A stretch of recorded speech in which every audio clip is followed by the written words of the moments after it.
they actually have to pay those kind of wages. The only way manufacturing can increase in Africa is by subsidies. The government has to subsidize manufacturing in Africa. Otherwise, it's not going to take off. We're not competing directly with Mitumba. It's a misunderstanding of the situation.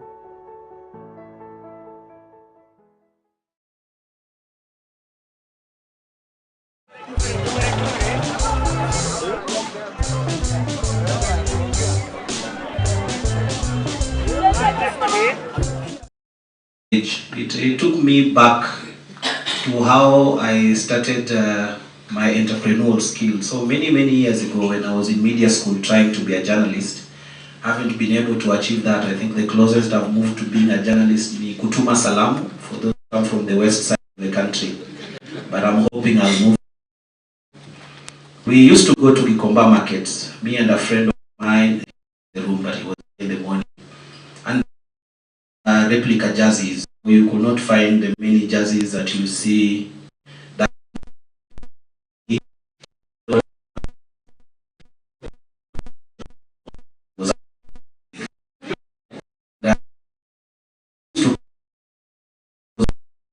so they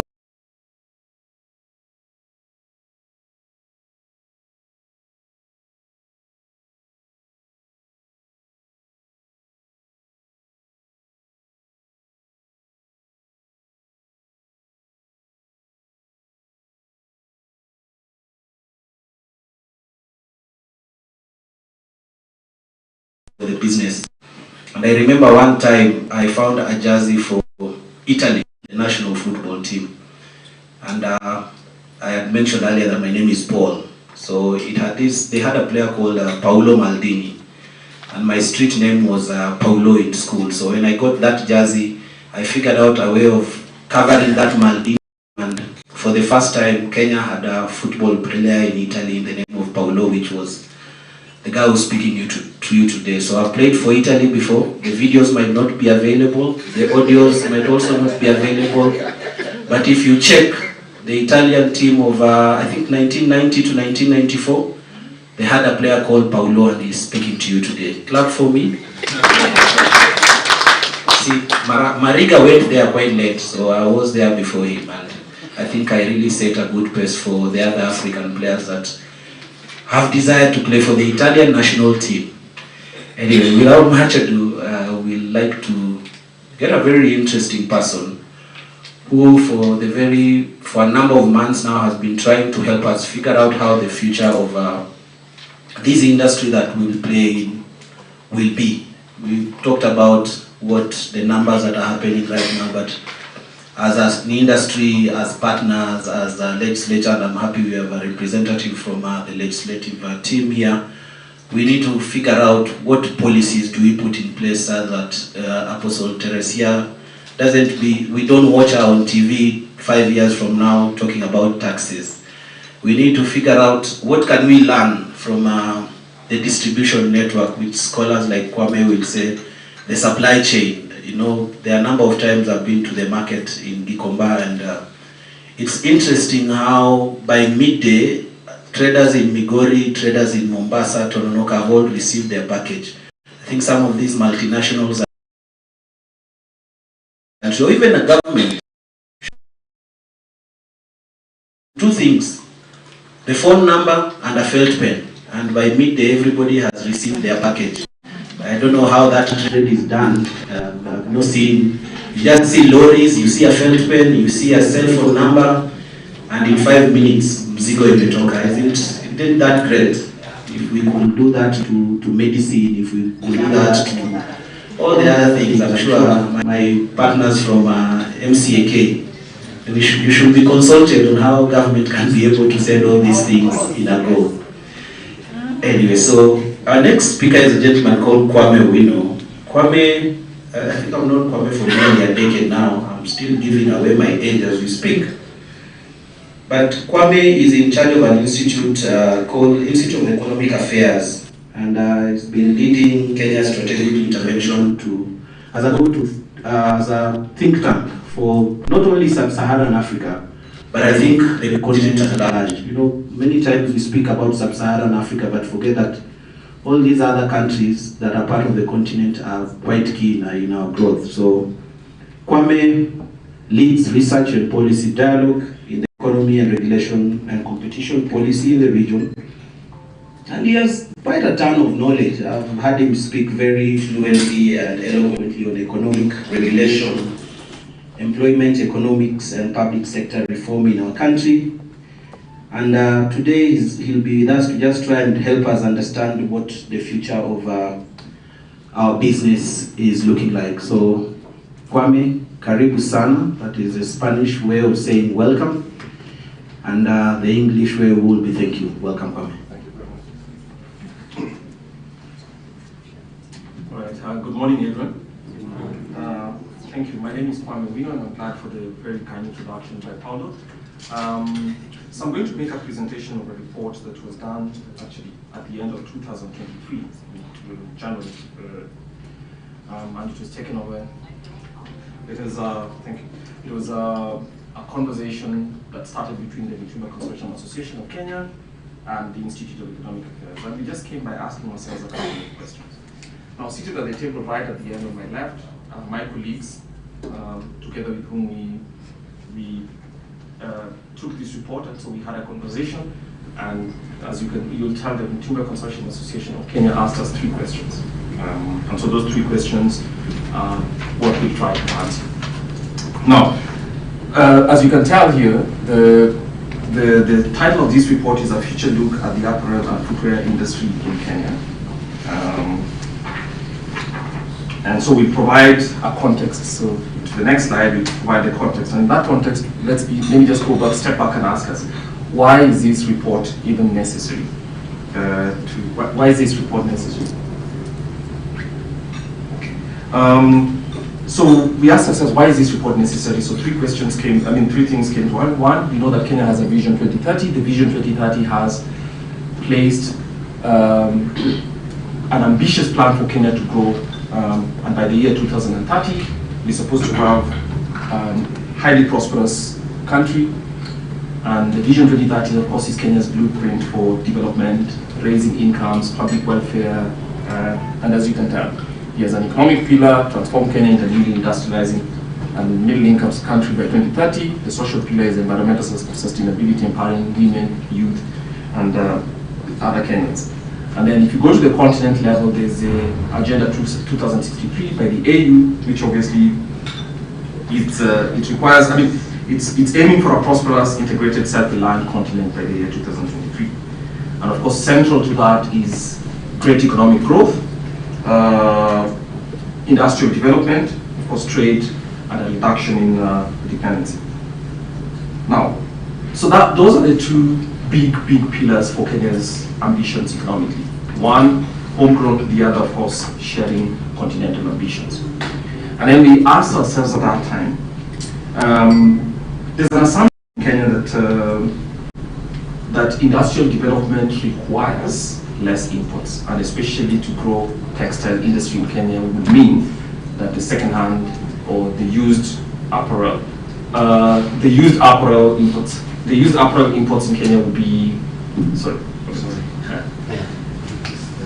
Oh my apologies. Sorry, she doesn't in the mirror. Thank you. Thanks. That's my colleague. They care about how I look. So let's go back to this. Thank you, guys. We were asking ourselves together with our colleagues at the Mitumba Consortium Association. There's an assumption, and a very strong one, expressed by, you see it in the media, you see it in different kind of, even our leadership sometimes says that, look, the imports of Mitumba correlates with the fact that Kenya does not have a robust textile industry. And therefore, from that comes the assumption that, look, we have to depress the demand or the imports of Mitumba so that we can have local industry growth. And that's a fair question to ask. But it actually is incorrect. And we hope at the end of this we'll give you evidence for why that is so. So that's part of why this evidence is necessary. That question comes here. But what we are asking ourselves then is, what are the objectives of our study? And because we say, look, if this is the question, then we need evidence. evidence, so we need to go through a fair process of determining whether that is true or not. And so this study that will be presented to you has three objectives. So the first one is basically we hope that we will provide policymakers and industry people with accurate and reliable information about the nature of the Mitumba industry as you call it, right? Because they are common in the Mitumba industry, and often they see one side or the other. So either they look at the imports, on one other time they see it, they see collapsing industries, and then they make the association that those two are necessarily related. Our second objective is to assess the future of the sector over the next 15 years. We're asking ourselves at the end of 2023, what will this industry look like in 2023? I mean, in 2037. And our objective 3 is to just say, look at the scope. Is there a possibility for the coexistence of both the secondary imports industry, so the retail trade in Mitumba on one side, and Kenya's industrial growth, which is also basically up there. So those we hope that this will help to answer. So once you've defined that question, I think because we have findings, we just like to let you know how we reached some of the conclusions that we reached. So what did we do? Our methodology is this. First, I mean, economists and other people call it literature. So you ask yourself, what has been published? What is the evidence? What data? What exists? How are the other scholars defined this problem, and what evidence exists one way or the other for the question we are? So first, look at that. And we looked at research that has been conducted, we looked at government policy documents, and we looked at data. Then the second thing is to ask for economic data. It's one thing to say that Mitumba industry is work-based or it's causing this effect. I think we needed to look at the evidence and ask ourselves who, and most of the evidence that we used are from databases by the government of Kenya. So for that reason, we are reliant to a very large extent on the National Bureau of Statistics in Kenya, which of course we all know. So to tell us about our population, to tell us about GDP, how much income, value added in the Kenyan economy, and how much clothing is imported, how much is produced locally, and we'll see that. Then we go into what now economists call evaluation and forecasting. So we evaluate by asking ourselves, okay, if this is the evidence, what is it telling us? What are the trends? How fast is the timber industry growing, if at all? What kind of demand structure exists? What's the supply like? And then we drew some 3-4 scenarios, asking ourselves, what might this industry look like? And you see it in the year 2037. And after that, then we say, fine, if this is the fact, and this is what the possibilities are, how does the government of Kenya, what should the government decisions be, which is the regulatory frameworks, to enable the possibility of coexistence between these two industries? One, Mitumba traders, and you've seen the number of people who are dependent on it, directly and indirectly. And two, growing local industry is not affected as well, negatively. So we first ask ourselves, what is the global second-hand trade? How does it look like? And what you see here is basically our picture of how the value chain, if you may ask, or how this industry is organized, where the value is created. We split it into 4 areas. And the first is collection, and you heard about collection, right? Before I used good or used clothes and apparel are sent somewhere, of course they have to be collected by somebody, right? So they have to be collected together. So obviously they are collection centers, many of which are in Europe and North America, sometimes in other parts of the world as well, but most of them, especially the ones that get to Kenya, come from North America and Europe, European continent. So they are collected global centers, through drop-off points, and of course some of them might be charity shops. But nevertheless, somebody has to collect them. And so they go, they're placed at a certain place, some collection point. Then they are sorted. So basically, it means that they have to be classified according to what value they will provide to the final consumer. So there's some sorting. So they're not random pieces of textiles put together as some descriptions that we see in different presses or different opinions expressed here. So somebody actually has to go there and carefully sort them for many reasons. One, what kind would be accepted in specific country and specifically Kenya. So they sort it thinking about the fact that, look, what kind of material is in demand in Kenya, what kind of material would be legally accepted in Kenya, what kind of standards have been imposed on it. So up there as well, some value addition is taking place because they're being classified and set to be able to, for acceptance by the demand side up here. So there are sorting centers in other parts of the world. Some are in the Middle East, some of them are in North America and Europe, and they categorize them into reusable, for local or international migrants, which ones are recycled, and some, of course, which will be disposed because they will not be fit for market or they will not even be fit for use. So that's your second. Remember again, value has been added. It's come from a random collection. It's gone out to sorting to create different classifications, and then we come to the third area, which is then they're imported. So an importer in Kenya would be importing, you can call it a bundle, you can call it a collection of something that's been collected, it's been sorted, so they know what it is it comes to. So remember, as this importation takes place, Kenya's imports come mostly from the European Union and North America. Of course, China also has been part, but basically it now comes here. So at this point, it is getting into Kenya's borders. Remember, the first two parts in the value addition process, or the value chain process, collection and sorting, are outside the country. So the first point of contact is importation, coming into Kenya, having been classified, and what happens here, this is the point at which that container arrives at a port in Mombasa, right? And the first thing that happens is basically somebody will inspect it, and immediately, as we had Ms. Wairimu tell us, a check for $15,000 per container would have to be paid upfront. $15,000. Now remember, this is important for the conversations we have as Kenyans. Nobody's going to pay $15,000 equivalent, or $1.5 million, sometimes a little less, depending on what the exchange rate is, right? You're going to pay upfront unless you are clear that the material that you've imported has economic value in Kenya. So this is an important question for the argument that you hear about dumping. You know, people say, look, there's a lot of dumping, and some people are dumping textiles things that should have been discarded. Who is going to pay $14,000, $15,000 for a container that is being dumped? That's a very important thing, because we Kenyans don't have a lot of money to be wasting like that. So please bear that in mind. So that's the importation part.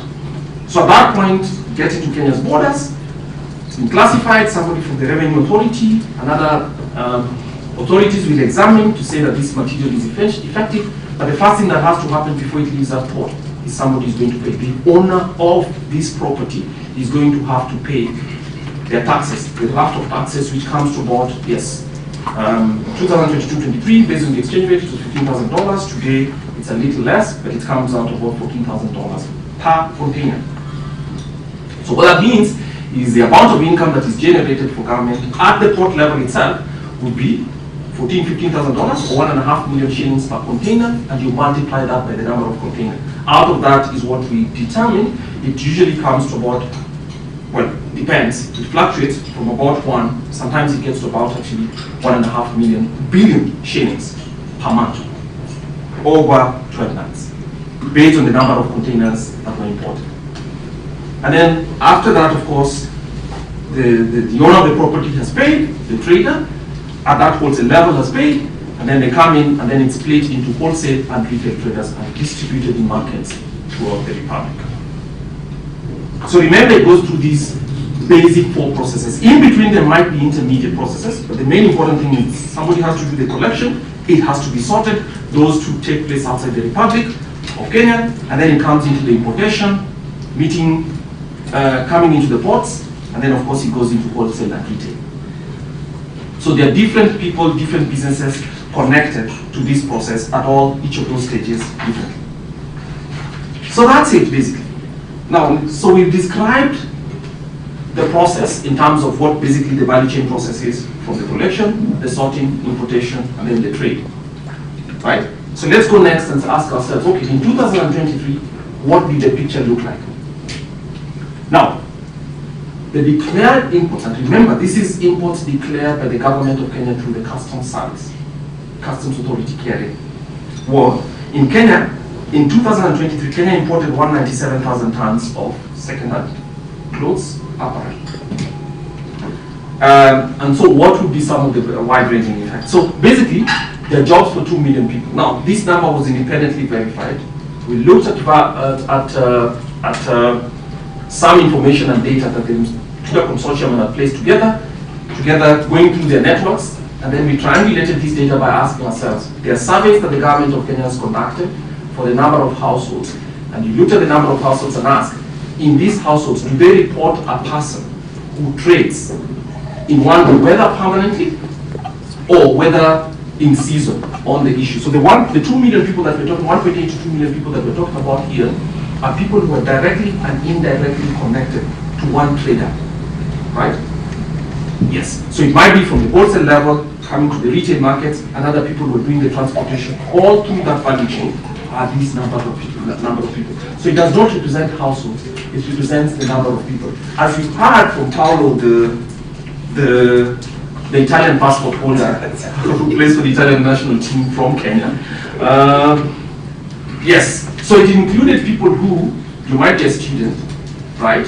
So you're studying, but one part of the time to keep expenses going, or because you like business, you're trading in one portion. So it's not permanent. All of them are not people who trade on the business on a 24-hour cycle. It might be people who actually extract a portion of their income in that trade, or might be employees of somebody else who does the business. So that's a really, really wide network. But that's a number we checked, and we don't cite it recklessly. We try to confirm it very, very carefully. So it's about 1.8. Again, this refers to the year 2023. So that's one. So of course it has a contribution to a global circular economy. How is its contribution to global circular economy? One of the claims about Ntumba that, look, it's an environmental disaster because you're bringing in used clothes from somewhere else and then dumping it. That argument from an economist's perspective is actually not sensible. Remember, you're going to pay $15,000 before the thing even comes in here. I don't know that there's a person in Kenya, if they do, they should come and give me those checks, who wants to just send 15,000 shillings to dump things that they do not need. $15,000. Remember, 1.5 million shillings just to dump things that you. It doesn't make sense, but it gets me. So it's a circular economy in the sense that you're allowing for the reuse of products that somebody else does not. So you're transferring that value to somebody else who might use it. That same person, the second person who's receiving it, is paying, and therefore it shows that they have, they value the amount that they're paying for. It's giving them some surplus. So it contributes to a circular economy because it stretches the lifespan of these goods that we are speaking about. So it has an environmental advantage. It facilitates ancillary jobs and industry. I say the 2 million facilitates jobs of people who are trading directly, whether at wholesale, retail, import level, but at the same time, other people, as you heard, say a student, right, who in his spare time, in addition to be running, being a permanent student, is at the same time also getting schools, earning an ancillary income, or somebody who does the transportation, as you say. The same example that you gave. Look, bulk goods are imported, they're in a place in a big market in Nairobi, and somebody does the sorting. So sorting doesn't just take place when it's collected, sorting takes place when the bulk comes into Nairobi and somebody has decided, look, we're distributing this to Bungoma, we're distributing that to Migori, we're distributing that to somebody who's definitely, directly and indirectly employed. So it facilitates the jobs of the transporters, of the people who do the sorting, of the people who do the carrying, of the people who do the breaking of bulk and all that. So that's basically it. It also provides affordable clothes for it. Again, we estimated this from the household budget surveys. You see the number of houses and you ask yourself how many people have purchased in the last month or so an item from the industry. And gave us the impression that 24.2 million Kenyans, based on the population size for 2022, had purchased one thing or the other from the industry. And at that time, it was 16 billion in government revenues, which was basically revenues for the imports, given the number of containers that were being imported, and as we had, about 1.5 million shillings per container at the point of import. So basically 1.5 million shillings divided by this number of containers gives us about 16 billion shillings. It also provides jobs, not just for vulnerable groups, including women and men and youth, but basically it provides jobs for some people. As you saw in the video clip that we saw a couple of minutes ago, there are people who say, look, I trade, and both men and women, all ages as you also saw, I trade this, it's the only way, well, it's the business that I know best, it gives me value, it educates my children, that's how we feed ourselves, and we live off these pieces. So it's real for some people. It's not just basically an idle thing about claims here and there. You saw real people speaking about it, men, women, different ages, and obviously, I think from marketing Kilifi all the way to other parts, including in Nairobi, right? People speaking about what value the business gives to them. And it's serious in the sense that that's what they live on. So they wake up early in the morning to go and do their job. And their job is providing value to others by trading in consumer goods. So let's go to what the imports look like. In the next slide, yes, the import of used clothes, what we call Mtumba, has grown. From 2007 to 2022, you could see that from 53,000 tons to about 177,000 tons at the end of 2022, the last year for which the data was available as we wrote the report. So it grows quite a bit. And of course, what that shows is that it has grown in tandem with Kenya's income. So as more Kenyans have income, they are also able to buy more clothes. So it's not like somebody is dumping them in there.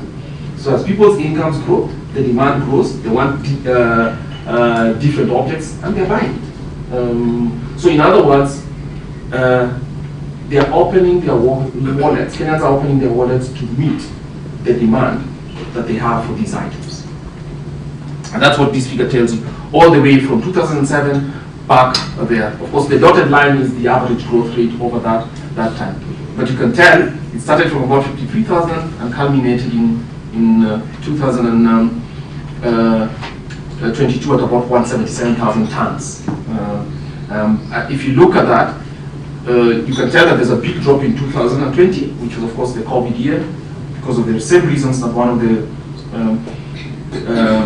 speakers in the clip mentioned, because of COVID, but also because the government of Kenya at that time imposed certain restrictions. Shipping lines globally were also affected. So the volume that came in was, but as soon as the recovery took place in 2021, you can see it.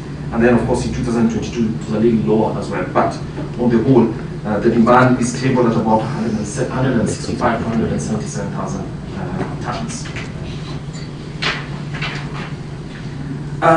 Looking at this again, this is just a summary. Again, over 15-year period, we are talking about from 2007 to 2022, asking ourselves, how have Kenyan incomes grown? So you've seen the first picture was that the demand was growing, the volumes of trade, and here as well you can see people's incomes growing. Now this is incomes that we've simply taken from the National Bureau of Economic Survey and converted it to what they represent in dollar value, based on that year's exchange rate. So we are not adjusted for inflation, but nevertheless it's telling us that people, so incomes have grown at the same time as incomes have grown at the very same time as the demand has grown. So those two are connected. And in the next picture, we are connecting between changes in Kenya's GDP per capita, in other words, the average income per person, and growth in the tonnage of second-hand clothes. So you see like there's almost a mirror picture, that as people's income grow, of course they demand. Remember, we don't have in this picture what the demand for other clothing items are, but all you see is that as people's incomes grow, obviously the demand for used clothes as well grows with this picture. So it's about basically a correlation coefficient, which is a clever economist way of associating things, 0.95%. So it tells you almost perfect correlation in the sense that as people grow their incomes, they also grow the demand for clothes generally, which is expected. At our income levels, when people have more income, as their income grows, the demand for clothes grows as well. And I think that's it. And it tells us something that yes, clothing is a normal good, and that normal good is one in which when people have greater incomes, as incomes grow, they have higher. So their demand is dependent as well on how much income is available at their disposal. So let's go down to the next. Now, yes. So if you look carefully at this table,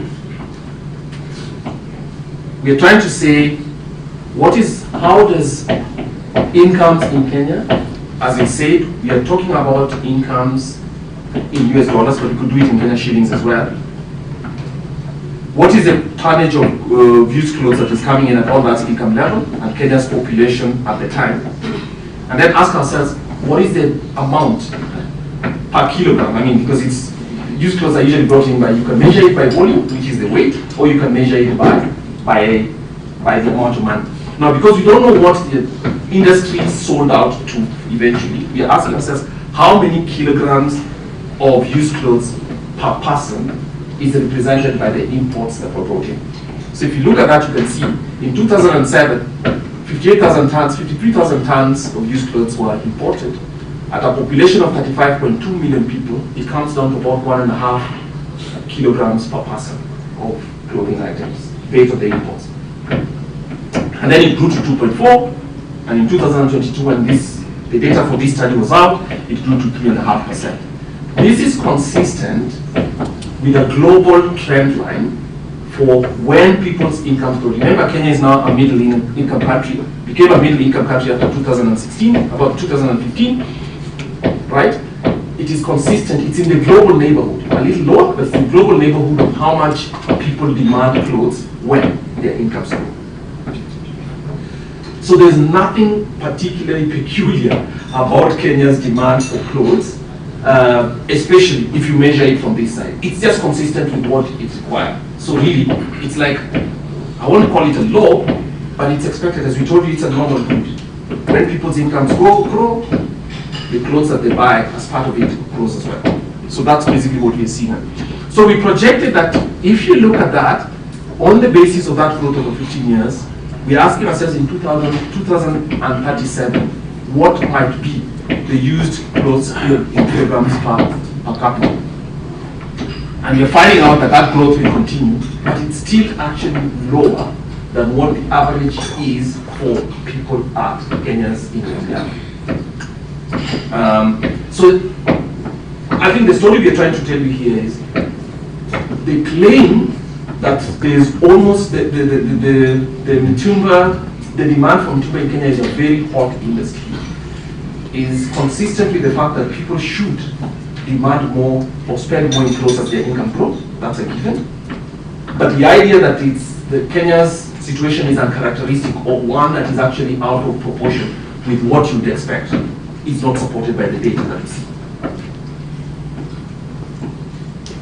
So you cannot then claim that there's dumping or it's going to cause disproportionate effect on the ability of Kenya to develop manufacturing or industry, in other words, because those are not necessarily connected, as these data tells us. So there's nothing peculiar about the demand levels. Actually, it's below what you'd expect an income level to be. So Kenyans are not necessarily over-demanding. The demand is not excessive for mitumba in a way that is affecting other incomes or affecting other industries. I think that's the bigger message that we needed to show here. So we go now to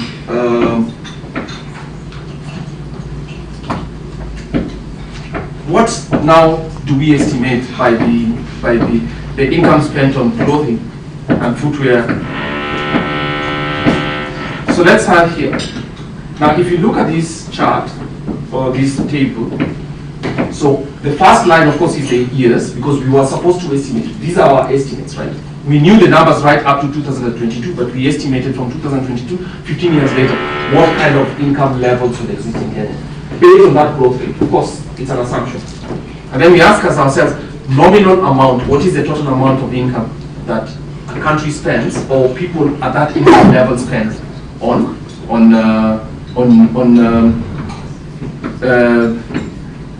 clothes. And in Kenya, based on the declared surveys, Kenyans spend about 2.5% of their income in clothes. Now that's for both used and the others, about 2.5% of the income. So if you take that income, it represents $26 equivalent, which is about 3,000. Then in 2015 it was about $41, and of course in 2022 it was $56. Our expectation is in 2037, if Kenya's income continues to grow at the dollar level as it was growing in that time period in the 15, at the same pace at the 15 years here, Kenyans will be spending about $123 per person on all clothes, not on two, all. which is basically $123 in 2037.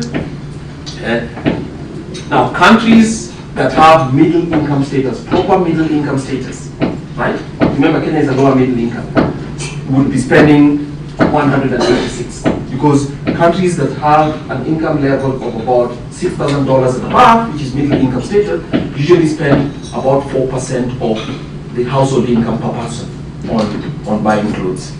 So it will tell us that at 2037, it will be $123 per person in Kenya, while a real middle income state, a real middle income country would be about 186 per person.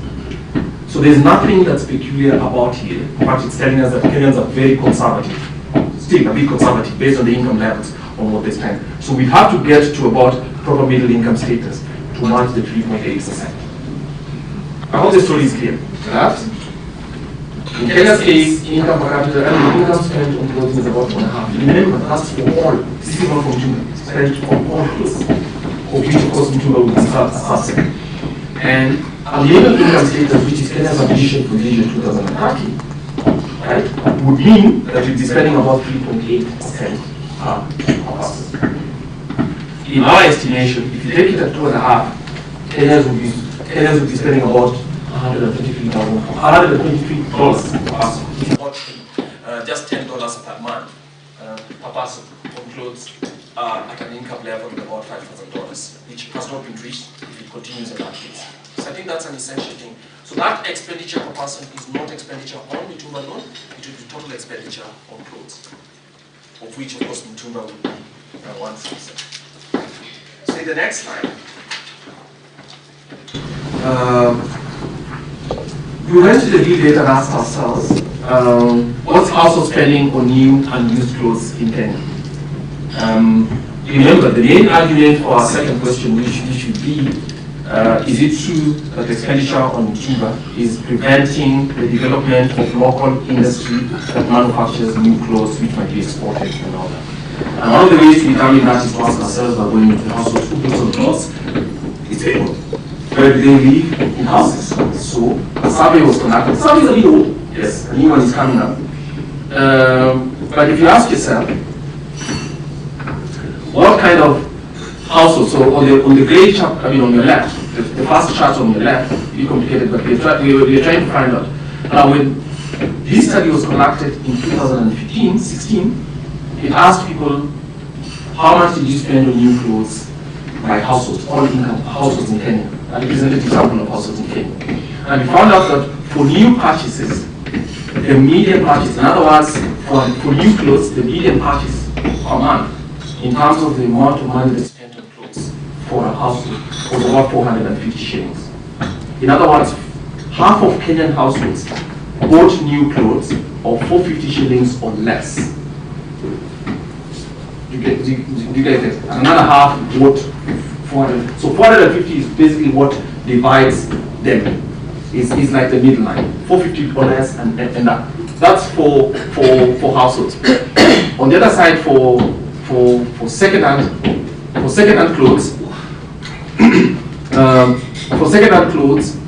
sorry, the mean, yes, so 450 or less, but the average was about 780, which is about 800 shillings. So many more people, most people spend 450 or less, but there are people who spend much higher, and the average is that. Now, for the second-hand purchases, as you can tell, the 50% of the household spend 280. So in other words, what this tells you that if you compare the median, where 50% of the people are, new clothes are almost close to two times what people spend on Mtumba. You guys get it? And that's essential for the argument, the displacement argument, that people are spending close to two times as much for new clothes. It is odd logic to therefore claim that the existence of Mtumba is preventing people from buying new ones, when they're already buying almost two times as much for new clothes, regardless of the fact that Mtumba exists. So that argument just doesn't work. In fact, what we say this argument tells Kenyans have choices. You know what to go to for what. When you want new stuff, you go to new stuff. And when you want old when you want other things that give you a different style or a different cost advantage, you go for that. That's so important because the argument cannot be that it is either one or the other. Kenyan households, here represented by 74,000 households, tell you that people choose between one and the other depending on what they're looking for. And at the same time, they're also spending, depending on what they're looking for. Averages are completely different. It's an important point to make. So the average for the bean clothes is 780, while the average for the second-hand purchases is about 409. So that displacement argument does not exist in the data, even if it is strongly embedded in some people's minds. So in our next, we'll be finishing a bit, but let me go down to our next. Yes. So having taken that, remember these are real money that Kenyans spend. We didn't conduct the survey was conducted by the Kenyan Bureau of Statistics. So none of the data that we cite here is our own, it's data that is in existence in government archives. So we find out that, okay, so it's important to say that people purchase, but you want to find out what is the price range that they purchase. And you can tell here that new purchases for clothes that are more than 1,000 shillings, that are less than, used purchases for clothes that are 1,000 shillings or less, new purchases were 74.5% of households purchased in that same year that we're talking about, 2016. On a monthly basis, 74.5% of them chose clothes that 1,000 shillings or less, right, for new purchases. And of course, that means that the reverse, 25% were buying clothes that are more than 1,000 per month. This is a monthly purchase.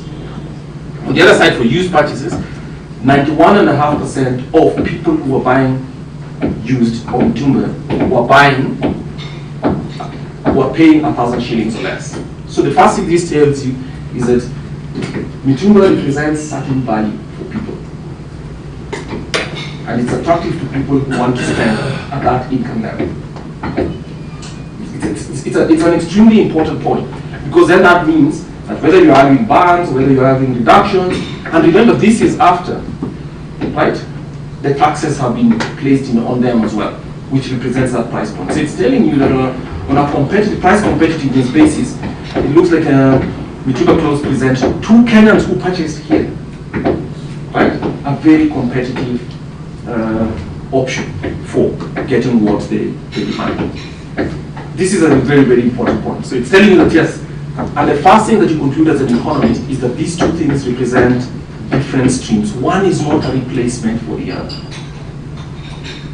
It is not a replacement for the other. And I think the data from the Mitumba Association itself shows that when Kenyans buy certain things, they know what it is they're buying. They're not buying things that are necessarily available in the shops today for them. So they're not replacing one with the other. They're just stretching their money to be able to give them what is available at what price points. So I'll just repeat this before we close this chapter. One, if you split the money arbitrarily by asking, fine, people are spending money on clothes, you saw what the average is, but you're asking yourself, where do they spend what money? And you realize that when they're buying new purchases of 1,000 shillings and below, those who are buying new purchases, 74% of the buyers, 75% of the buyers are buying, for new clothes are buying clothes that are 1,000 shillings and below.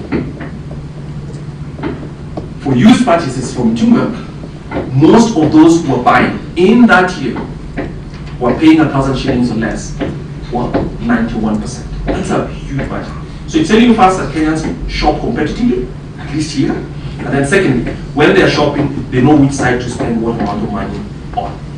It is highly likely, and it's unlikely therefore that these are necessarily direct competitors for each other, so that pushing out one will necessarily lead to an extension of the other. So that's the price side. And so what it's telling us here is that second-hand clothes are not direct competitors for domestic manufactured new clothes in Kenya, but rather that the mitumba industry simply supplements the locally manufactured apparel rather than being a substitute for it. And that new clothing and footwear is purchased across the income spectrum. Yes, across income spectrums. All households have those choices, and they can spend, they know what to buy when they're looking for the new clothes, whether it's from Kenya, or whether it's imported, or whether it is Tumba. So I think Kenyan households are hybrid. They buy one part from the other, and they buy. So there's no such thing as households that buy only new. Most households don't show the characteristics of only buying new or buying in Tumba. They mix and match depending on what the demand is, and that tells you that those two streams are necessarily different. But there's an awareness of where you get what when you want to spend your money. So it's clear that as income rise, the consumption of second-hand clothes in the share of all expenditure will decrease, even if, of course, the volume might increase on a per capita basis, but the value of that, of course, will be higher because people have greater incomes to spend. We were then asked to say, okay, what's the possibility of the coexistence? Why? Because we come to the point about, is coexistence possible? I think coexistence is the way, in our view, because we've shown that we are buying, people are making choices and they're buying different things at different price points, but also that Kenyans show here that you try to buy competitively. And we think that in the next 15 years, depending on what choices Kenyan government takes, will determine the future of the sector between 2023, when we're talking about this, and that. So here is 4 possible scenarios where there's a possibility of coexistence. And the coexistence between these industries will depend on 2 things. 1, the kind of policy that government of Kenya takes, and 2, the level of demand that Kenyans have for clothes. So whether government decides to continue to try to limit or to allow the markets to work, to compete where the competition is, or to supplement each other according to the household. And our view is the government should adopt the perspective of the consumer, not the perspective of producers, which is you have to stop Mitumba for us to continue the party. It's the consumers whose interest should be brought here. Let the other guys compete.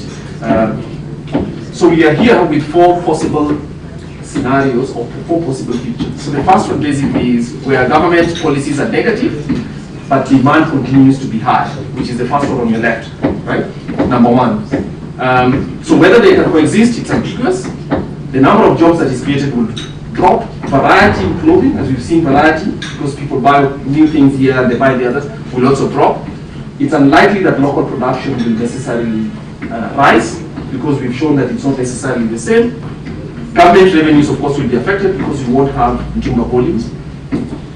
And it's ambiguous whether Mtumba volumes will be lower or higher.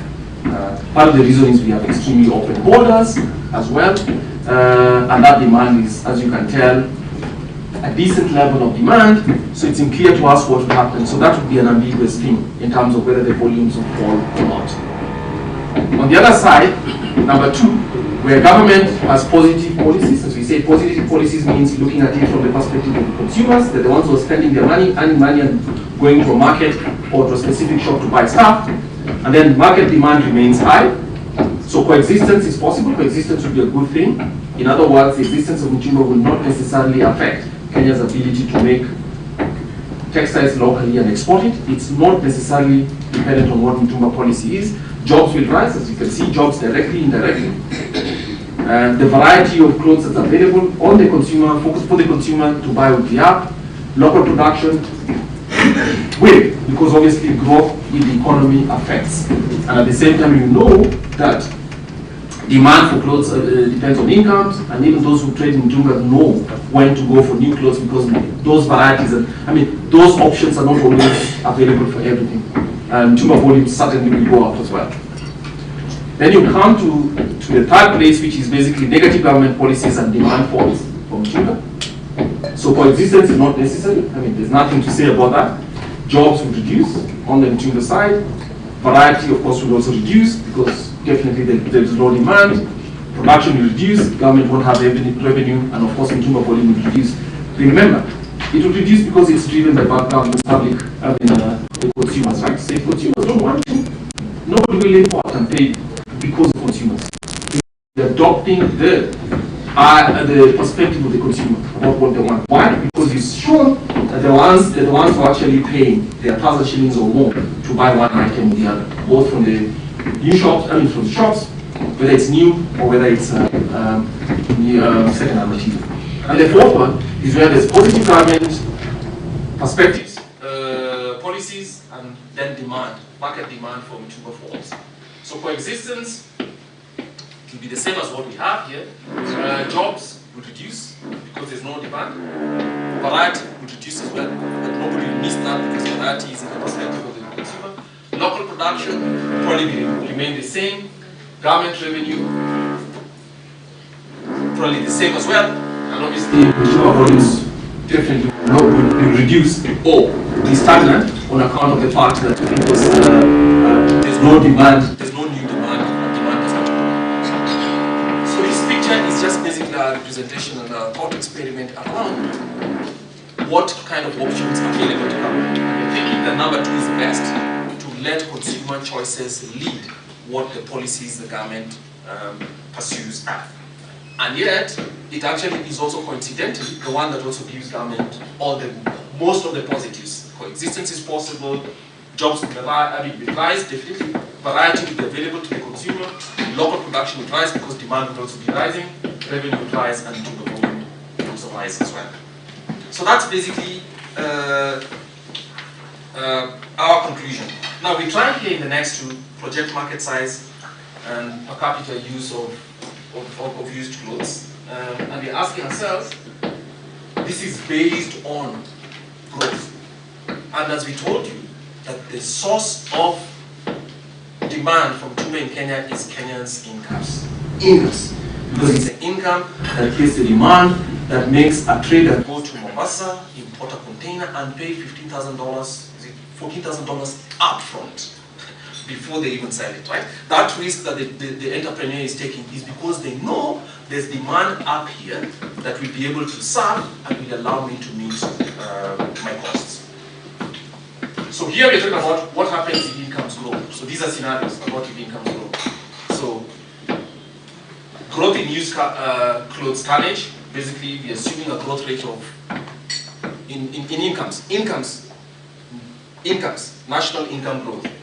And then, of course, the elasticity or annual growth rate of incomes. So basically we're trying to say, if incomes grow by a certain amount, how much does that amount lead to concomitant demand, or rather, to consequent demand on used clothes as well. And so you can see here that when it grows highest,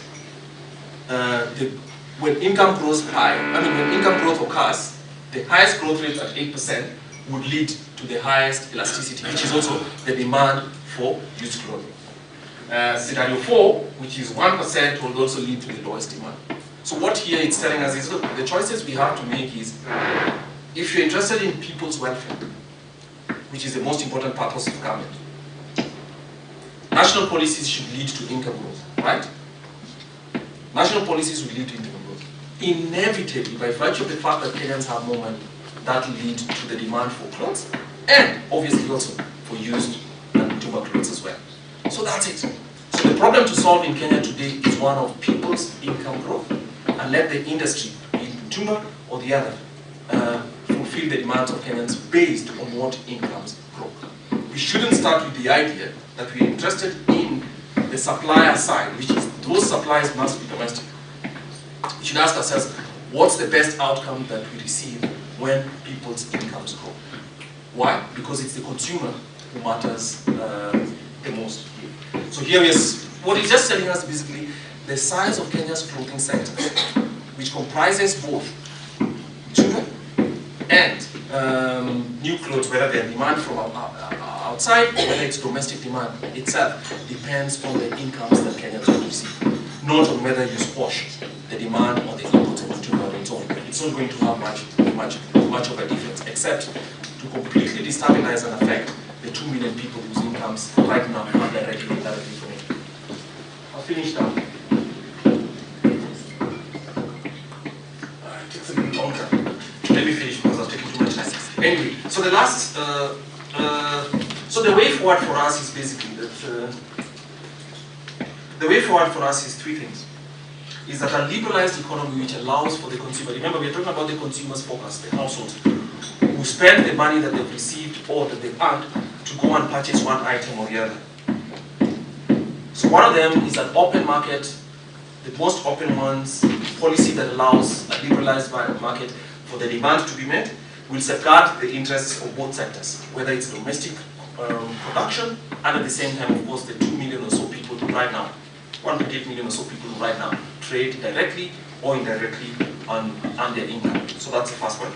The second basically is opening up that market and creating a fair ground, creates the fair competition and expands consumer choice. I think Kenya's policy on clothing and industry should be based on what's best for the consumer. The third is that open policy will also strengthen the growth and sustainability of Kenya's apparel industry overall. So our recommendations, of course, is for government to implement a harmonized set of import regulations, I think stable import regulations, whether it's regarding the inflow of second-hand clothing and raw materials for Kenya's textile industry. I think that's important. Government ought not to think about squashing one industry, but to think about how do we expand and make the regulations and make Kenya a competitive place for one, manufacture of clothes, and two, the trade in clothes as well. And of course, also there's a place to enforce eco-friendly practices in both sectors, whether it's those that are made here domestically or whether those that are imported within the country. So with those, I thank you very much for listening to me, and I hope you can ask some questions. Well done, Kwame. He deserves a better clap. But because he's an economist, I'm sure we need to give a very economical clap that fits into their graphs, their tables, their trends. So we'll just give him one hearty clap that goes back and we'll conclude. This is an opportunity to show that you used to listen to class. So it's just one hearty clap. So when I say go, it's one hearty clap. If you do two, you pay our bills today. Okay, one hearty clap. Hey, unaogopa budget. Thank you very much, Kwame, and the team from the Institute of Economic Affairs in the region. I think that was a very insightful presentation, and thank you also for giving us the insights before we even launch the report. I'm sure everybody in the room has quite a number of questions, and I'm sure we will have a session where we can just go through that. But I think as we prepare for the next session, I picked something very interesting, the correlation between income, economic income for individuals, and the demand for clothes. For a number of years, recent years, I started panicking. I thought we were a sape country, because anytime I try and catch up with fashion, it moves to another level. But now I see the relationship. I think we're getting some increased income, because 2 years ago I went and ensured that all my pants were fitting. Then I wake up in 2025, in 2024, and I discover we are again going to bell-bottomed pants. I don't know what I should do, because I lost that fabric. But we'll deal with that. So I'll shortly invite our chair, who's Apostle Teresia Wairimu Njenga. She's the chair of the Mitumba Consortium Association of Kenya. I think she had waved earlier on today. But she's equally the founder of the Synagogue of Hope Church and Ministry in Nairobi. So she's been in the business for more than 2 decades. Anybody who was born in the last 2 decades, so she was in the business by then. But interesting enough, and maybe one day she'll tell us this story if we have time. She started this business with 3,000 shillings. I don't know what it will take to get into that business now. But currently, together with her husband, they've grown the business to multi-levels, and she imports from Canada, US, Europe, and sometimes China. So that definitely is recorded growth, and congratulations, our chair. So karibu sana, chair, and you'll equally invite our guest who has another engagement, so she would like to really give her remarks. And I think we need those remarks, because I think every other slide Kwame touched on, he kept on mentioning policy, and anytime you mention policy in a democratic country, you know it means legislative action in it. So, karibu sana, Apostle.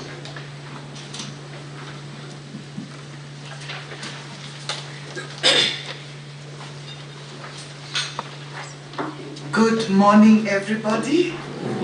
Bwana Yesu asifiwe. Yeah, thank you so much for this opportunity.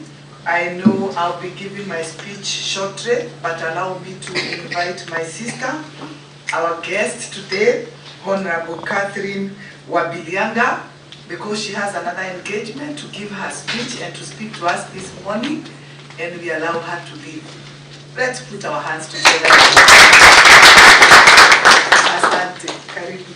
Asante sana. Thank you very much, Sister Teresia. Good morning, group. Good morning, everybody. Good morning. Thank you. I think I'm excited to be here today. I hadn't planned, but I just found myself being one of you. My name is Catherine.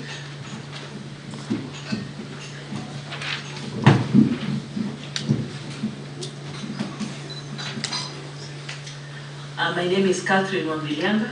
Catherine is a teacher to begin with, and I'm also a legislator. I am the Member of Parliament for Bungoma County, what we call Women Representative. I am doing my second term in Parliament. But this morning I found myself in a very interesting space, a space where I began from. I just give a short story because when I talk about Mutumba, I think I get excited because it is where I began from, and it's what has made me to be what I am. So feel encouraged when you're in this room. I've seen quite a number of elite faces, people who have done Mutumba, and it has grown them to levels. I am a testimony, and a really living testimony to that. When I was a teacher way back, even before I became a teacher when I was in college, I got interested in selling Mutumba. But that was a very low scale. Teresa, you began with 3,000. I think I was doing with 200, 300 while in college. But I got interested because of the taste and the fashion that I could get out of Mutumba.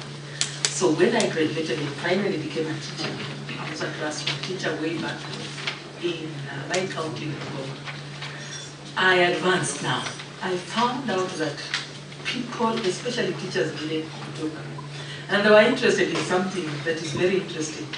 I was a fashion designer, mostly in houses, because I used to teach house science. So I could sell something called household. That time you could go and pick Mutumba, but now pick in terms of camera. I don't know whether it's still there. Camera. We used to do something called camera.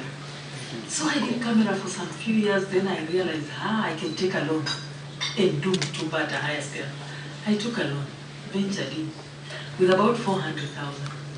But the outcome was immense. That's how I even bought my first car as a classroom teacher after teaching for just like 4.5 years. So I continued, and it inspired me even now to get to a bigger space. I could walk around the whole country, the whole county that time, move to primary schools, secondary schools, get teachers, get my colleagues, and they could tell me they're interested in my stuff. So I started doing bells now, going to Mombasa doing bells. At that time, I distributed them all over in the entire county in staff rooms. That is how I got my network. So with the networks, I got on. My territory, expanded immensely. So by the time teacher politics came, I decided to venture. I was calling myself Mama Mutumba. Lakini nilikuwa naitwa Mwalimu Mutumba. So Mwalimu Mutumba ni kaingia kwa siasa. That time it was Kupet, I'm a high school teacher. So when I just tried like this, from my networks, I got elected. I was the first treasurer of Kupet in this country. And as we speak, I rose, again through Mutumba. I rose now, I'm the national treasurer, not national treasurer, national secretary general of Kupet, Kenya, as we speak. But alongside that, I also had to expand again. Just using Mutumba, and the Mutumba name, the tag grew with me. When national politics came, now there was the seat of women rep. I decided, let me use my tag again and see if I can rise from it.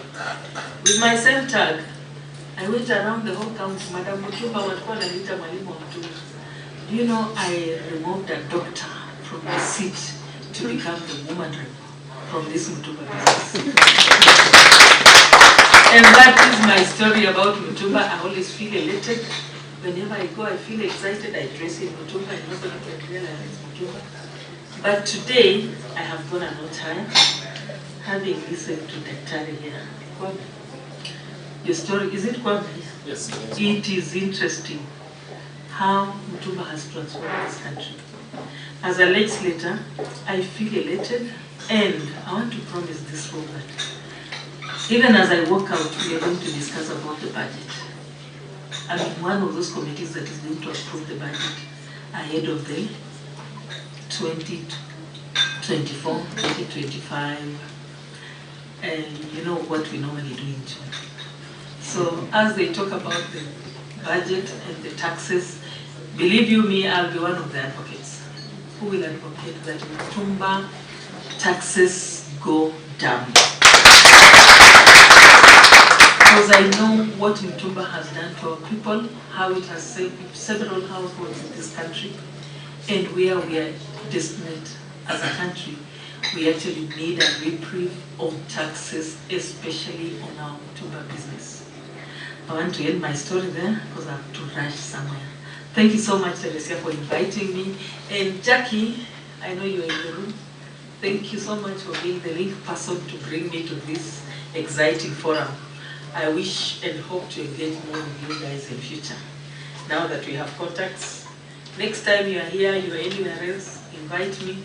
I want to know more, and I also want to continue still venturing in this business. Asanteni sana na Mungu akawabariki.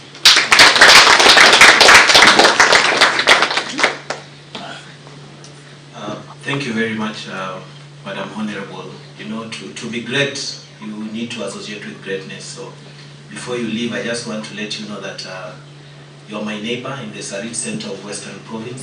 A very beautiful town. Listen, there's a Sarit Center. Where? A very beautiful town called Webuye. So if you know the history of that town, you'll know why we call it the Sarit Center of Western Province. Thank you very much, and we really look forward to the intervention at a policy level. I'm sure the team in the room will be very glad and would like to share with you. So without much ado, allow me to introduce a gentleman who's the CEO and Regional Coordinator of the East African Chamber of Commerce, Industry and Agriculture. And by the fact that I'm mentioning that, then it shows that our business goes beyond the borders of this country. He's been spearheading a lot of PPP agenda in the region, which is public and private partnership agenda in the region. Quite keen in promoting the regional agenda, and as he walks to the stage, he's got quite a bio, but I'm sure he'll speak more about it. Mr. Charles Kahudu, karibu sana.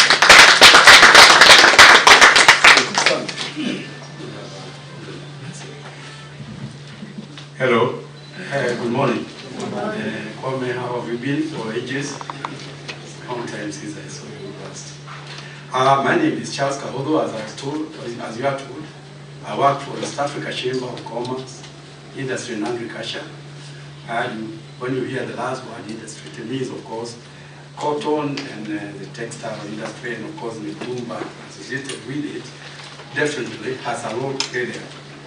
I also work for the Africa Business Council, which is an African Union private sector body, whose agenda, in fact, is articulate policy, as you have just said, on the private sector needs to the African Union Commission.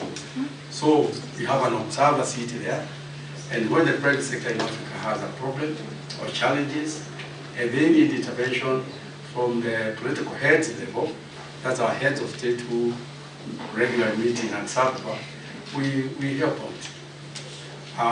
I'm one of the vice presidents. We are about 4 vice presidents representing regions.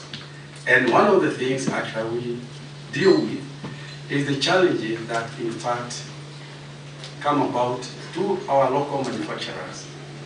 And because of what in fact our African agenda is. Agenda 2063 encompasses very many things. Among them is in fact to encourage continental manufacturing and value addition so that Africa can be able to feed itself, to clothe itself, to add value to our minerals before we can re-export them outside. And more importantly, is to be able to trade more with ourselves. Kenya to trade more with the DRC or Uganda or South Africa or West Africa than otherwise we do. We have become a bit of a trading nation as a country, and of course that does not augur well for the continent. Africa is very resource rich. We all know that. We may not be having enough cotton to grow, so that we have to complement what we need to wear from outside. But that is not the agenda of our heads of state. They need to see Africa producing what it will otherwise be needing. Currently, we trade about 15% among ourselves, because not many countries will trade or will come to Kenya and say, oh, you are manufacturing this, or you are producing this, whether it's agricultural or a processed good, and we need to buy it. Instead, we look towards China, India, Europe, and so on. That is actually will not be an agenda to realize the 2063, the transformative agenda that we need to transform the continent. That cannot happen. And even in Kenya, 2030 agenda actually discounts that as well. So we really need to do quite a few things to be able to completely become self-sustaining. You can see I'm trying to be very careful not to be able to discount the mitumba industry, because I know we cannot do that. For the time being, we must see ways and means how we can see that the two products, second-hand clothing and the newly manufactured garments, work together, coexist with each other until such a time that Africa, I'm not talking about Kenya, I'm talking about Africa. And by extension, I'm talking about East Africa.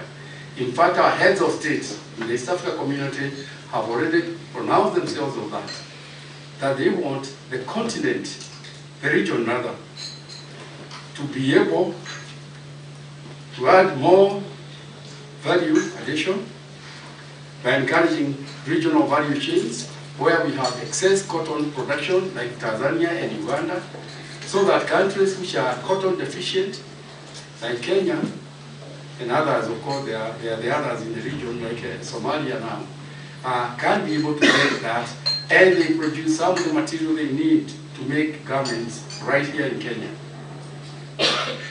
By that does not mean that they have said we throw away mitumba, because we cannot. Kenya, as I have said, it is deficient in what we call new clothing. And for that reason, if you actually follow through what Kenya looked at and us in 1970s, 1980s, we were totally self-sufficient in these garments.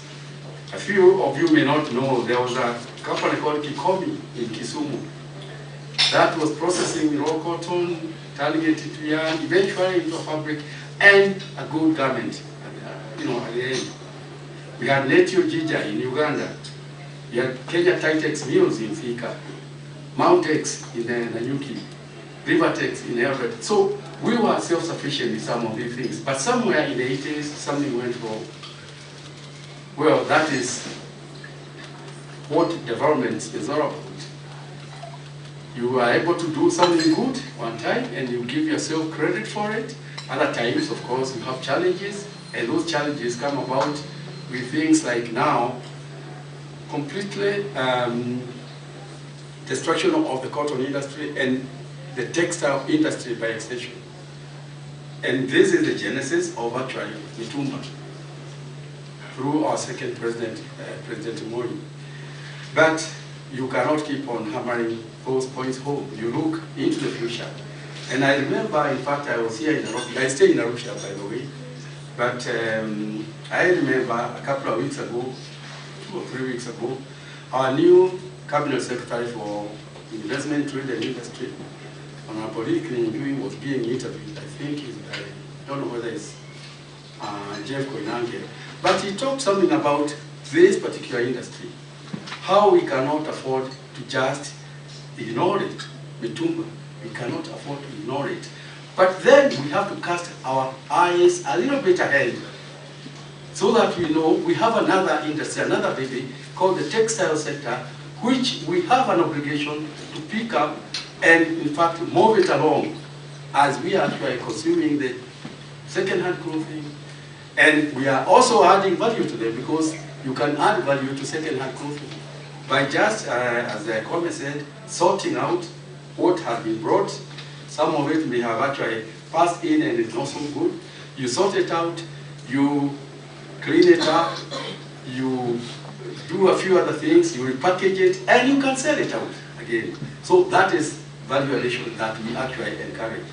And that can coexist a little bit into the future with the new clothing.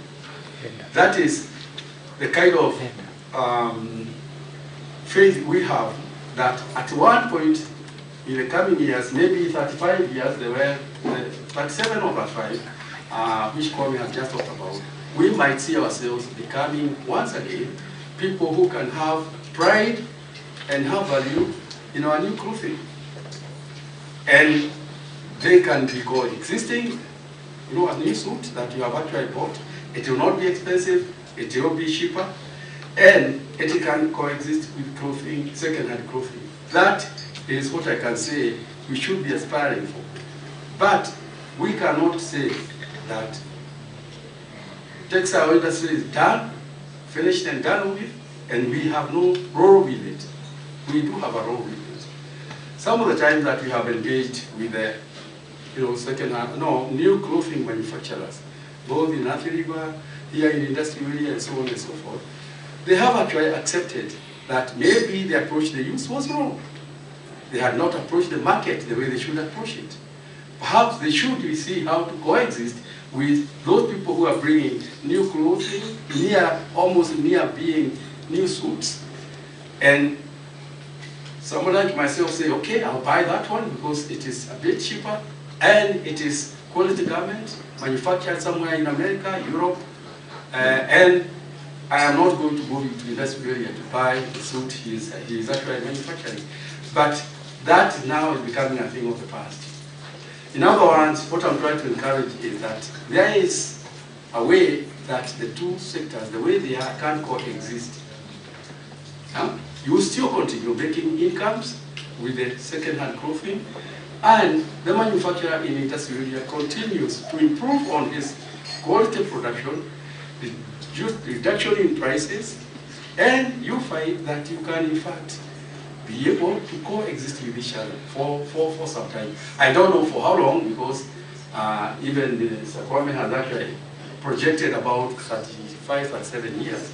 But that could be going a little bit further along to achieving the objective of Vision 2030, of which actually local value addition, local production is one of the key goals in our Pillar 2 economic, which brings about manufacturing. And it is also the goal for the African Union Agenda 2063. Because clearly they have told us they want us to add value to all the continent's natural resources. Immense natural resources we have in minerals, in cotton, in agriculture, and to encourage what we call made in Africa production. In other words, goods that have a label saying this is made in Africa. You see? And you can't do that with the second-hand clothing. You know, that is, of course, a challenge. I'm not saying that you can't sell it. I'm just saying it cannot have the value adding of a made in Africa product. And that is, and I'm telling you, that is a goal of our colleagues at the African Union, our heads of state, who mandated that we trade more with ourselves instead of thinking that we are going to collect everything from China or India or Europe. We trade more, adding value to what we have, encouraging regional value chains, and I have said the best example for a regional value chain is cotton. Uganda has excess of it, Tanzania has excess of it, Kenya has the capacity to actually turn all these raw cotton into an item like this one and sell it back to Uganda and Tanzania. Again, that is having more money into your pocket, together with what you have already as second-hand clothing. I'm not going to talk much, and I said I didn't want to challenge any report that is here. I just want to say that we have enough.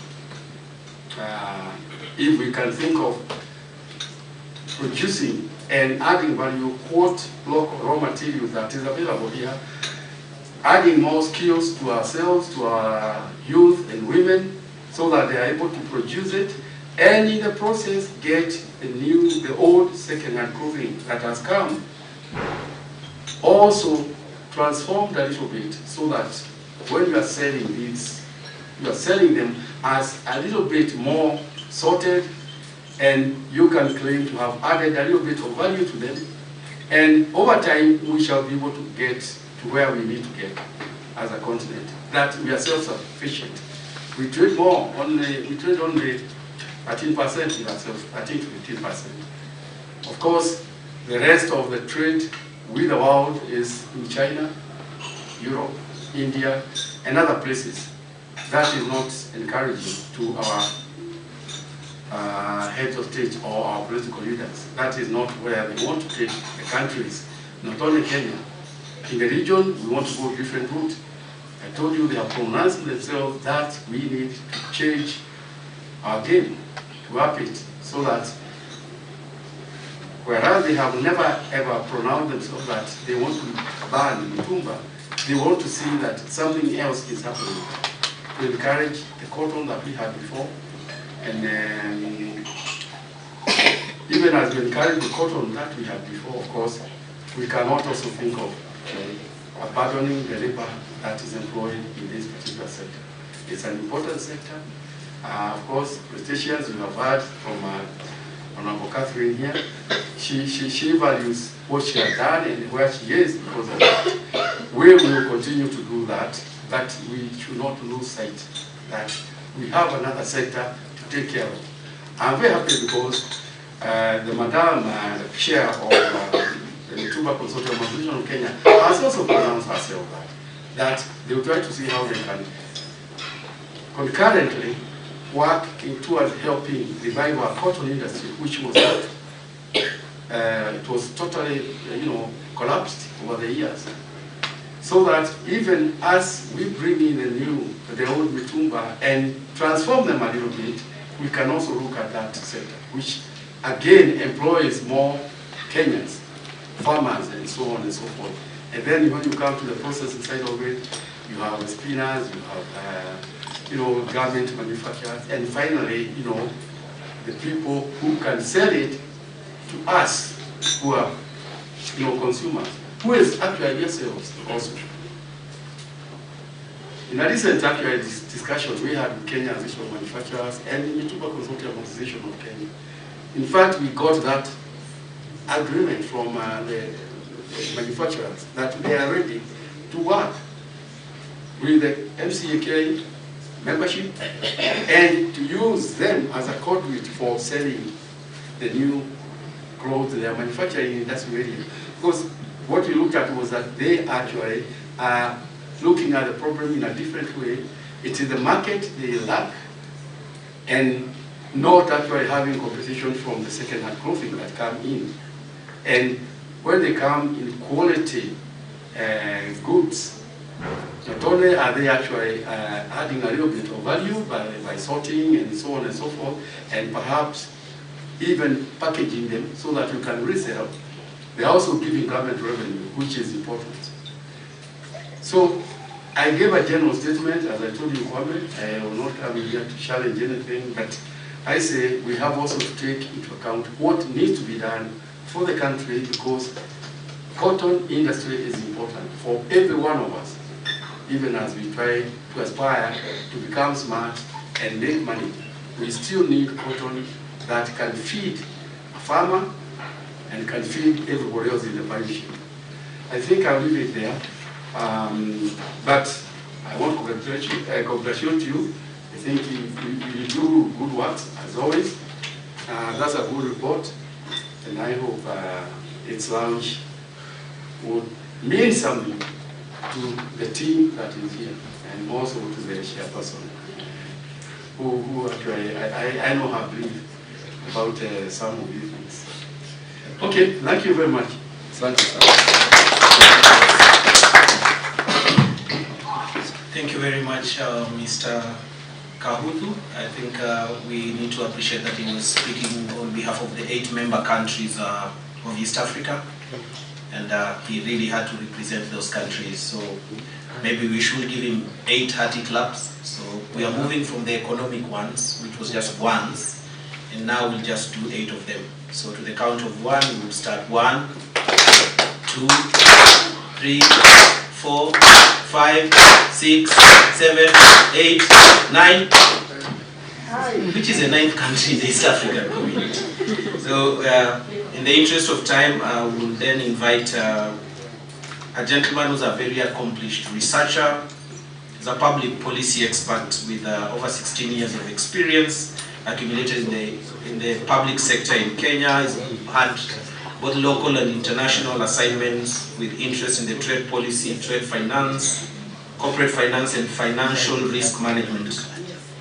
He's quite published. He has published over 13 peer-reviewed journal articles, has a book chapter with several publications on trade-related policy issues, and has made various presentations at different international research conferences. And last but not least, he holds a PhD in business administration. I held this for last because anytime you mentioned about having completed a course or completed studies, my late father used to ask me, where is your PhD?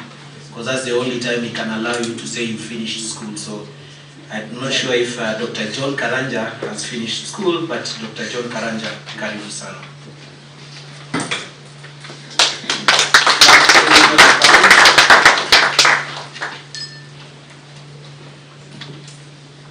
We'll try and do it for one country, so 5 minutes. Thank you. Thank you very much, and good morning. My name is Dr. John Karanja.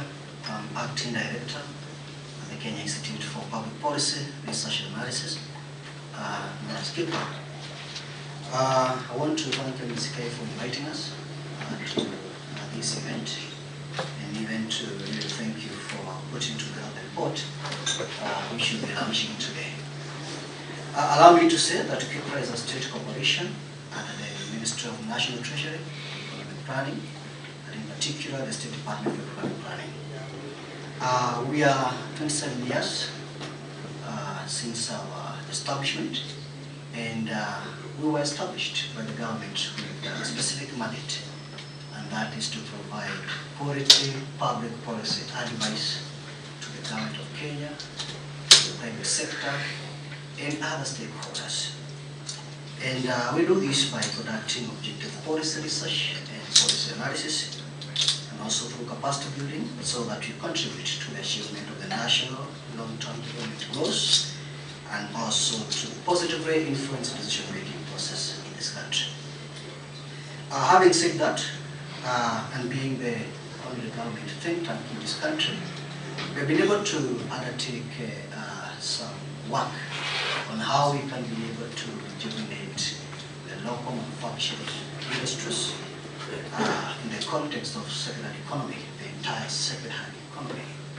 And we have been able to advise the government, and we continue doing so, on how to rejuvenate our local manufacturing industries, as is outlined in the better plan and also the medium-term platform.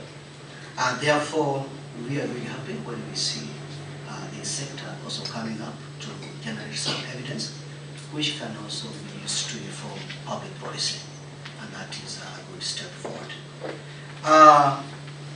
Let me say, as an institute, we will continue working with our prayers, including MCK, to be able to look at the issues that need to be addressed through policy, and also to work together as a country.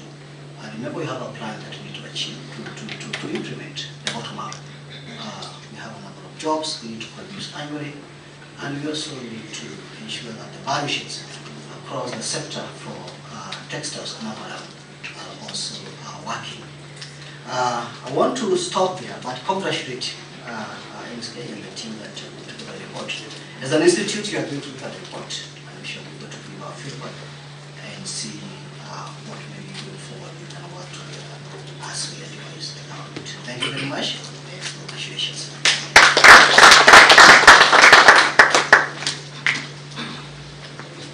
Thank you so much, Dr. Brief and very specific to the point. I think a lot of his information has already gone to the journals, and it will go to more journals. So when he gets such sessions, he is very succinct with his delivery. Once again, thank you. And because of that, I think he deserves a better clap. Kwame, please make it as brief as his speech. So not the rainy one, but just one big hearty clap. Let's go. Good. Thank you very much. I will shortly invite my colleagues, Martin, if we can just get everything on board as we bring in Kwame. Just before we bring in Kwame, Reverend, welcome back. Sorry, I thought you had gone through the speech, my apologies. Welcome back, give us your speech. But in the meantime, the team from MCAK, please help us put together what we shall be launching shortly. Thank you.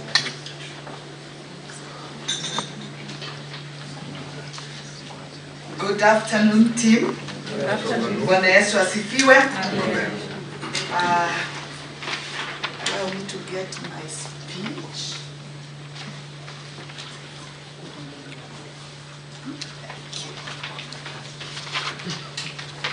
Yeah.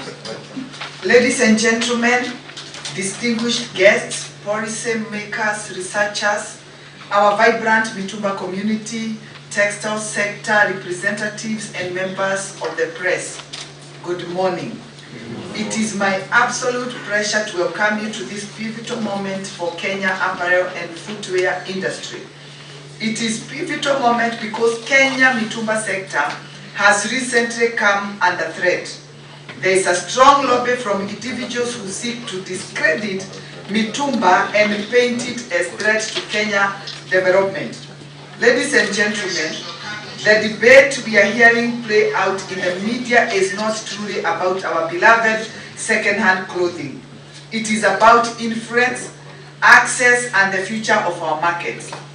That is why we must stand together to promote Mitumba sector and educate the public and politicians on the true value of Mitumba. I am once again pleased to be joined by my colleagues from the Mitumba Consortium Association of Kenya, the representatives body of Kenyans earning their livelihoods from the trade of second-hand clothes and footwear in the country. Fellow traders, naomba mupungie watu mikono. Yeah, thank you so much. I am honored to represent you, my fellow traders, my colleagues from the Mitumba sector, the voice of millions of Kenyans whose livelihoods depend on this dynamic trade that is under vicious attack. It is both an honor and privilege to stand before you today as we launch this study. This study is a future look at the apparel and footwear industry in Kenya 2022 to 2037, and it offers a comprehensive analysis of our industry and provides a roadmap for its sustainable growth.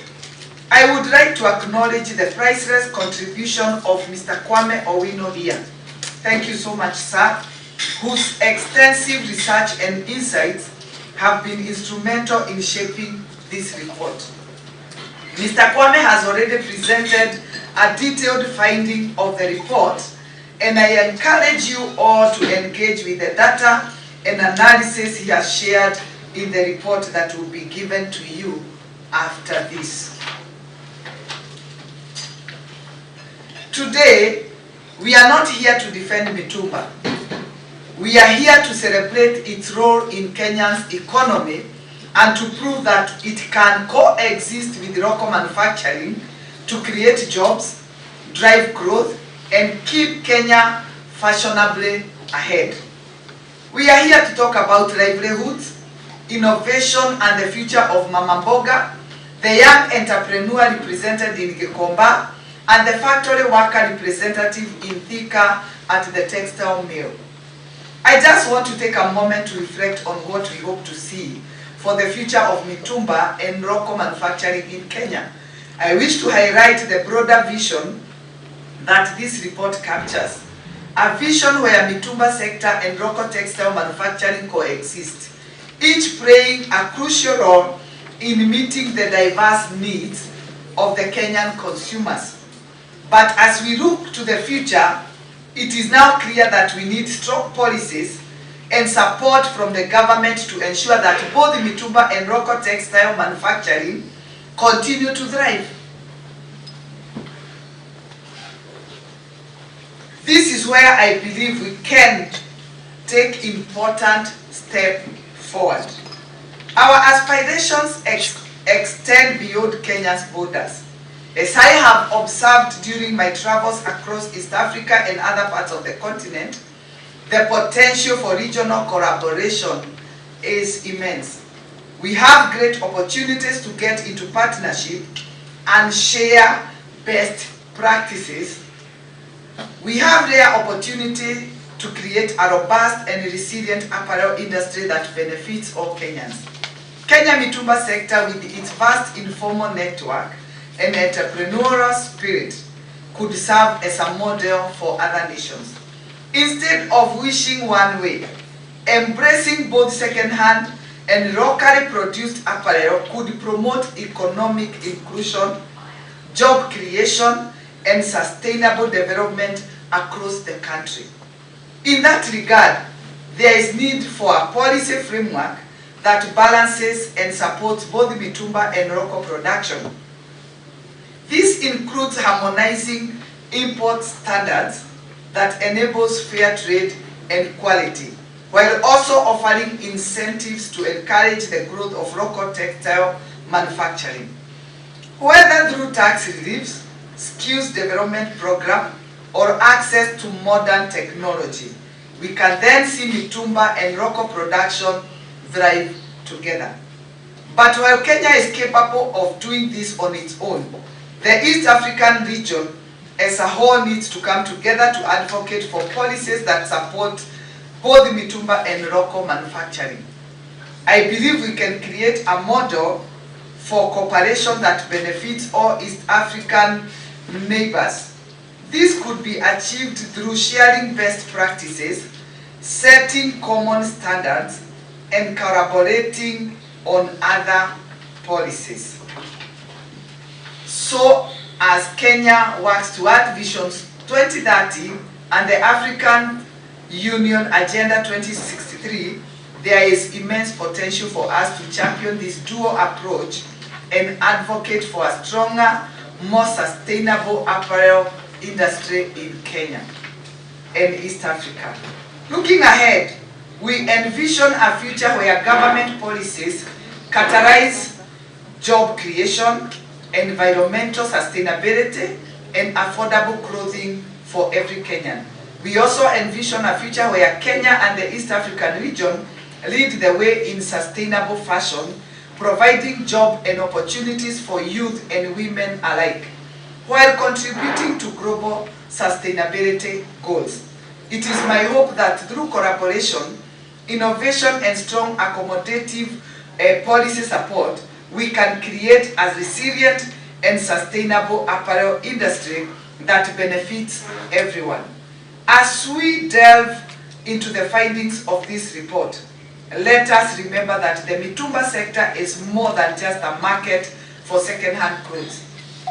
It is a dynamic and vital part of our economy, offering affordable clothing, creating jobs, and contributing to government revenue. In conclusion, I urge all stakeholders to collaborate in creating an enabling environment where both mitumba and roko manufacturing flourish. Together, let us build an apparel industry that is inclusive, sustainable, and reflective on our shared aspirations. Thank you very much.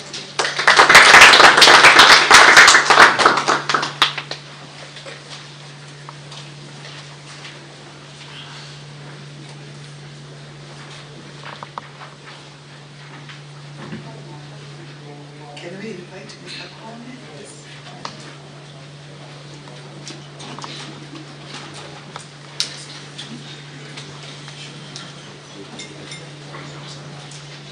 Mitumba team? Yeah, welcome the Mitumba consortium. MCAK team consortium. Karibuni sana.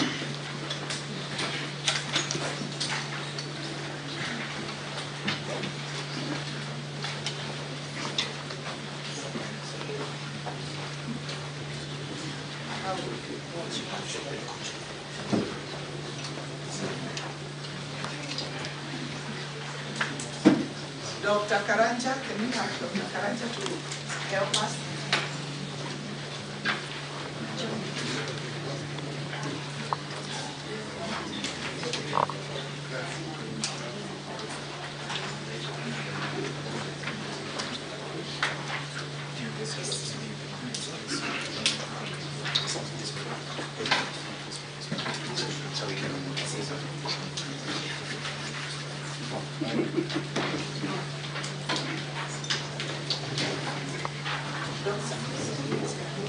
Others will come this way because the space is more like this.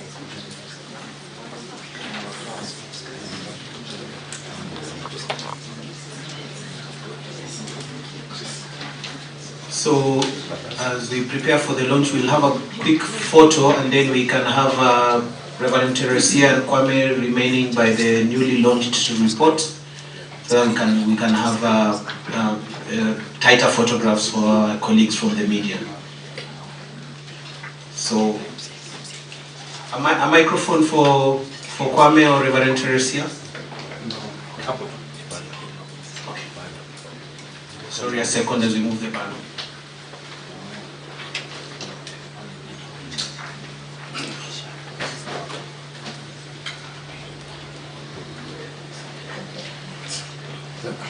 To the count of 1, 2, 3, we declare the report launched. Some claps from the team. Piga makofi mazuri. Thank you very much. We can have Kwame and Reverend remaining on stage as the rest of us take our seats. Thank you very much for the support.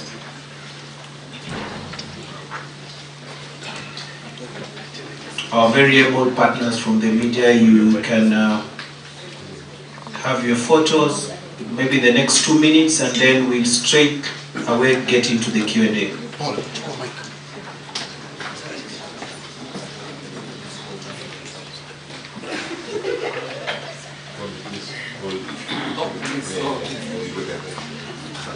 Very nice. Chapati, Kwame, please.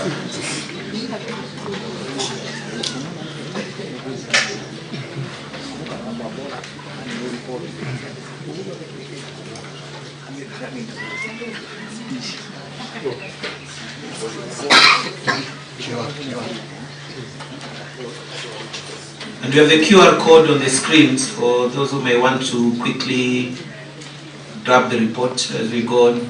Utilize your devices as we all struggle and quickly embrace technology. Good. Thank you very much, our partners from the media. We'll walk straight into the Q&A. I'm still trying to make sure we finish our session by 20 minutes past midday. So there's a microphone going round. I will get support from the team. We can take the questions in sets of 3 so that we remember. So we'll have the first set of 3 questions and then we can have a final set of 3. Introduce yourself, the organization you work from, and you're free to shoot from now. Thank you. I think we'll have Kwame still on stage because of the number of questions. You can use the podium if you're comfortable.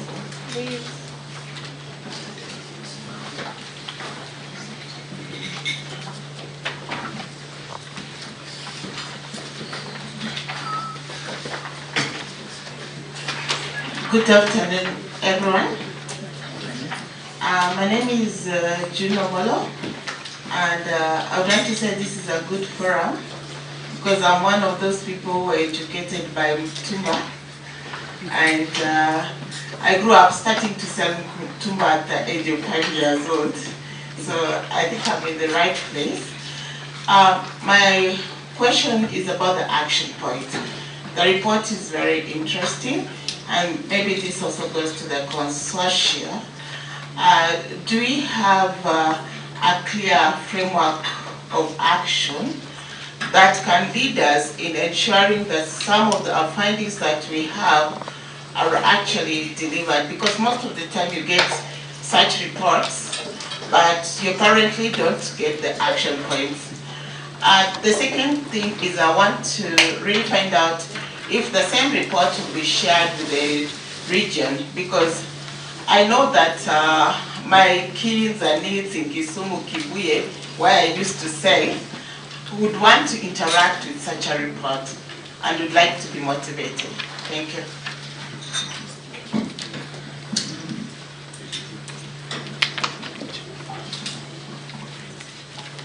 Next two questions, please. In the interest of time.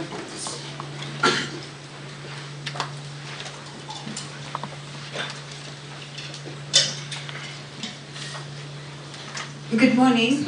Good afternoon, sorry. My name is Esther Diana from Standard Media Group.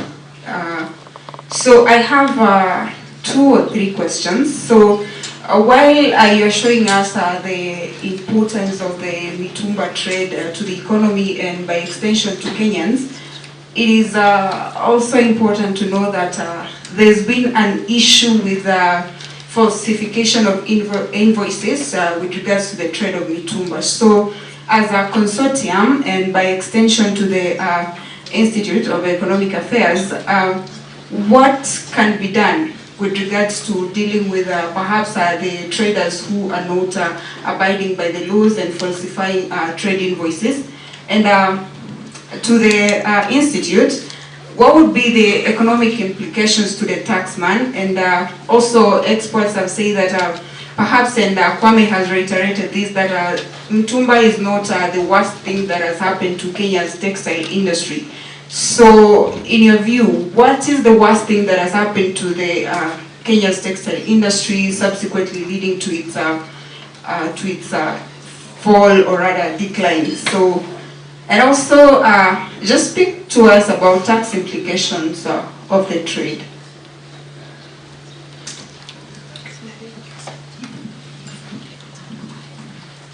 Good, we can start with that, with those 2 questions. All right, thank you very much for the questions. I think the question about the action points is perhaps I'll leave that to Teresia to speak on.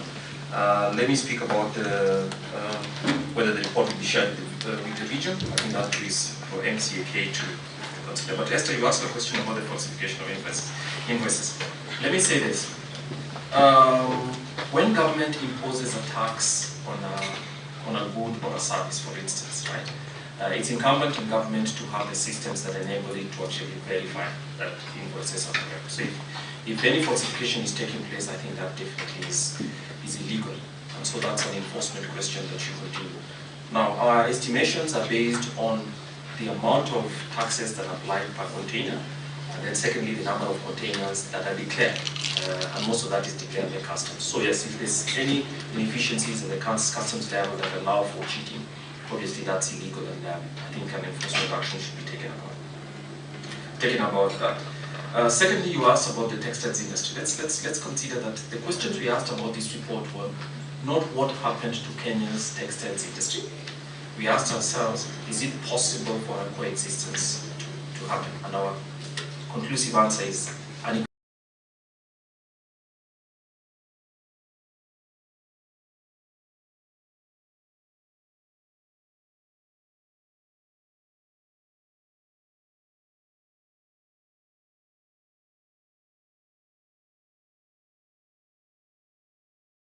cheating, some of what we see here, and secondly, what happens to encourage diversion, because we have very leaky borders, so some of these equipment, some of these products may actually start leaking from other areas because the taxes are very, very high here. So it's important to have a level of tax that actually encourages maximum compliance. But if government imposes a tax, then it needs to have the systems to be able to collect it. The local textile industries are not happening to them. This is what I think, this is documented. And one of those things is that industries in Kenya just became, towards the end of the 80s, and there was completely inefficient. They were very highly protected. For that reason, there was no investment in technology. Most of it were government industries. They did not pay farmers in time. The cotton varieties were not improved, so they were not the most efficient, and they just lost to competition. When they lost to competition, the presence of Mitumba and the liberalization then became clear.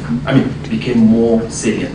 It does not mean that one killed the other, but it just means that efficiency and that ability to compete. Because the textiles industry, the apparel industry is a global one. So that's one. I'll finish with this because I need to say, when you hear people say questions such as, because I anticipated these questions, so that's why I'm prepared. The economic survey published by the National Bureau of Statistics came out about a week ago. And if you go to it, I think it's 68, but I need to be clear. It shows us that last year in 2024, Kenya exported 68 billion worth of apparel exports globally. That same report shows that the value of imports from Mitumba was less than half of that, at 23 billion. Do you see it? So that argument that imports of Mitumba is affecting the ability to consume generally, domestically or not, is not even evident in those numbers. And in the last 20 years, for which the data from the National Bureau of Statistics has shown, there is no year in which Kenya's exports of apparel has been lower than Mitumba imports. Do you see? So there seems to be more or less like either growing together, or of course as COVID showed us, it doesn't. So that connection is what we hoped that this report would tell us. And then we can ask ourselves, so these are the facts. Exports of Kenyan apparel into other parts of the world are higher. Higher, definitely higher. Almost 2.5 times. 1.5 times. So that's not the connection that we'd like for to make.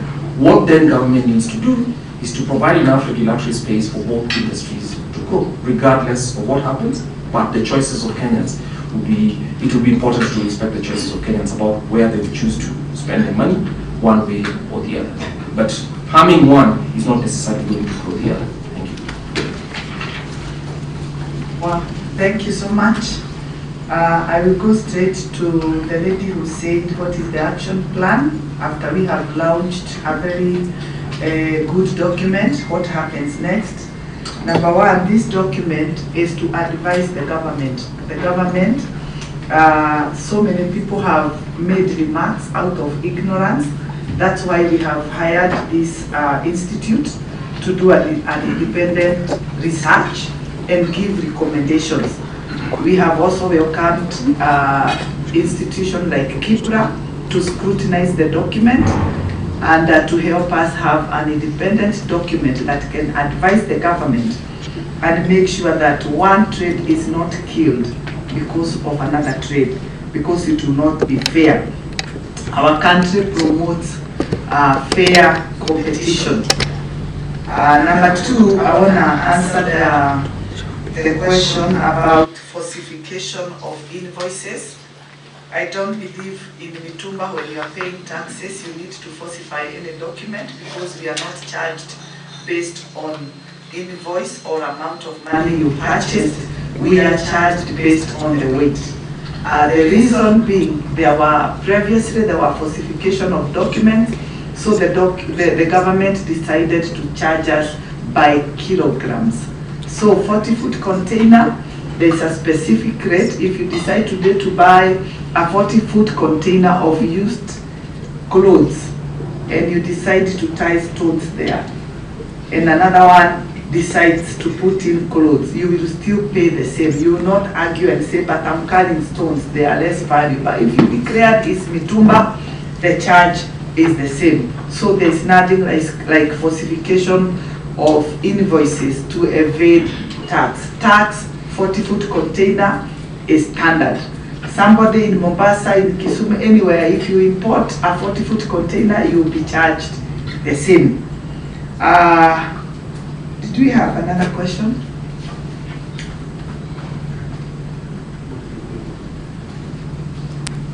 Thank you very much. Okay, there is somebody. Shoot the last two questions, and for the media, we've been honored by Reverend here and Kwame for 1 month. For those who may need specific questions immediately after this, after we finish the session. the last 2 questions, please. Yes, you. Kwa majina naitwa Victor Mturi kutoka katika Radio France International Space Service. Sekta hii ya mitume kwa kulaumiwa kwa uchafuzi wa mazingira katika nchi ya Kenya. Pengine mfanya nini kama washikadau wa mitumba kuweza kukabiliana na hali hii? Asante sana, thank you for the question. Number one, I want to say, mitumba traders are the number one people who are helping our environment by promoting the use of textiles or the use of garments. I want to imagine a scenario whereby we would be making 170,000 tons of new clothes every year. What will this do to our environment? We, Mitumba people, we are promoting reuse. We prolong life of textiles. We don't have to make clothes every year. We extend life of garments. That is promoting and supporting our environment. Thank you.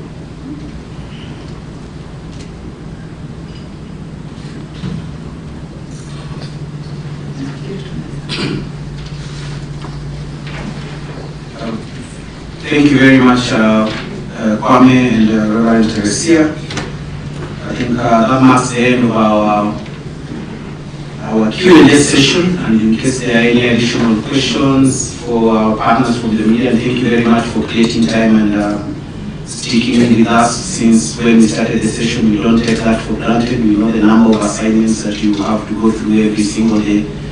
And the fact that you offered to stay with us and listen to our report is something we're really grateful. So for anybody who doesn't sit behind a microphone, a desk, or a TV screen, can we offer a hearty clap to our media partners?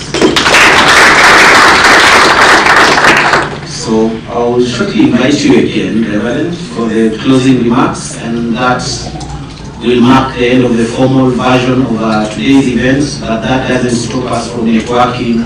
And for those who need to do the Q&As, Chris should be right behind the room on my right for the interviews. Thank you. Thank you so much. Again, habari zenyu. As we close, nataka kuongea on behalf of Mitumba Consortium Association. Sisi ni wafanyabiashara ambao tunafanya biashara na tumewajibika kama wazazi, kama wananchi, kama watu wa kawaida. Biashara hii ya mitumba imekuwa imezungukwa na kitu inaitwa misconception. People don't understand this trade. Tumekuja leo ndio tuweze ku-enlighten people na kuongea kuhusu biashara yetu na kuangalia na kusema ya kwamba hatuko hapa kama wana mitumba kuua our local textile industry, but we are here to promote it and to also say we can coexist. Ile representation tumeona hapa imeonyesha ya kwamba kila nyumba inanunua nguo mpya na inanunua mtumba. Kwa hivyo vile tuko hapa kwa nyumba, najua watu wengi wamevaa mtumba, na kama haujavaa leo mtumba, umewahi vaa mtumba, na kama haujawahi vaa mtumba, na ninataka kukushauri ujaribu, kwa sababu kama unataka kujua good quality clothes utazipata kwa mtumba. Kuna mtu amesema kitu ya muhimu sana juzi na akanifurahisha, ambaye ni mmoja wetu kwa hii biashara ya mitumba. Alisema it's only in mitumba where you get quality and affordability.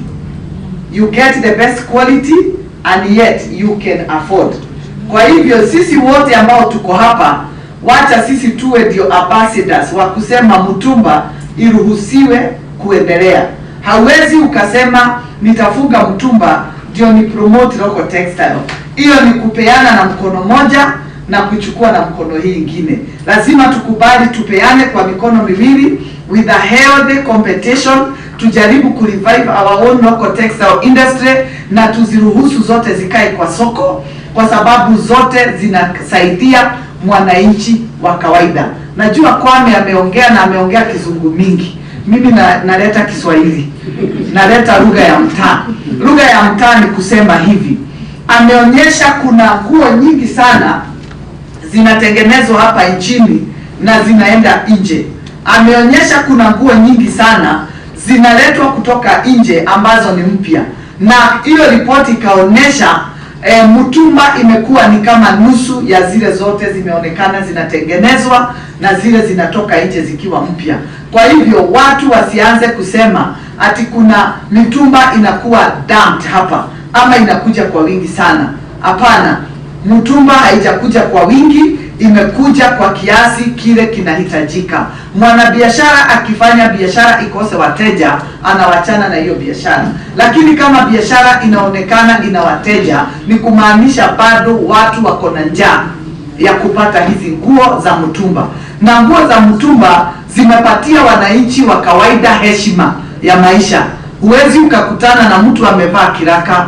Ukienda kwa villages unapata watu wamevaa nguo smart, na this is courtesy of mitumba. Hakuna mwanadada ambaye ako New York amepiga jeans yake vizuri na jacket na mwanadada ambaye ako Kisumu. Wote wanafanana kwa sababu wote wamevaa jeans na wote wamevaa jacket ya jeans. Wote wako kwa fashion, wako trendy. Kila mtu amevaa vizuri. And this era ambayo ni ya internet, kila mtu amejua how to dress themselves. Wanaangalia kwa internet, wanaenda kwa soko. Wale wako Kisumu wako Kibuye, wale wako Western kuna soko za huko, Nairobi kuna soko za huko. Watu wote vile tumevaa hapa, hakuna mtu atakwambia wewe umevaa mitumba. Sisi wote tuko smart. Hakuna yule anaweza sema yangu ni mpya na mwingine aseme yangu mimi niko dignified sababu nimevaa mzee. Sisi wote tuko dignified kulingana na uwezo wetu na kulingana na klasi yetu. Kila mtu amevaa smart na kila mtu ako dignified. Na niseme sentence ya mwisho, dignity is when a father is able to afford clothes for his family. Dignity ni wakati mzazi amepata uwezo wa kupatia familia yake mavazi mazuri. That is what we call dignity. Through mitumba watu wengi wamevalisha familia yao, wamefanya familia yao iko dignified through mitumba.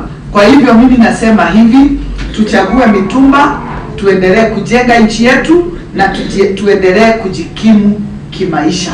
Asanteni sana na asanteni kwa kuja, asanteni kwa ile kazi mmefanya. I know there are people who have made this occasion possible. Mungu awabariki sana na tunashukuru sana. Thank you very much.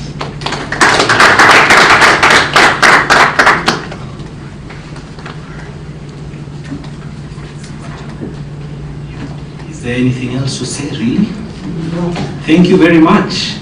Chris, over to you for any interviews, any quick one-on-ones. As we wrap up, I think we can get a cup of coffee for those who hadn't gotten.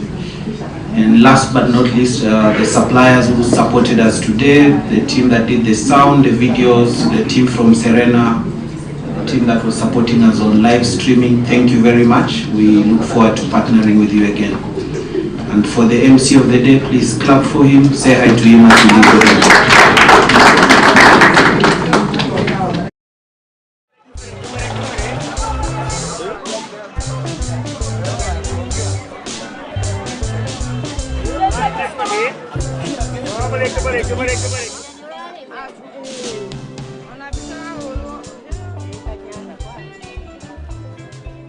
This business, it has enabled me to educate my son all the way from primary school, secondary school, college life, and now he is working. So it has brought me from far.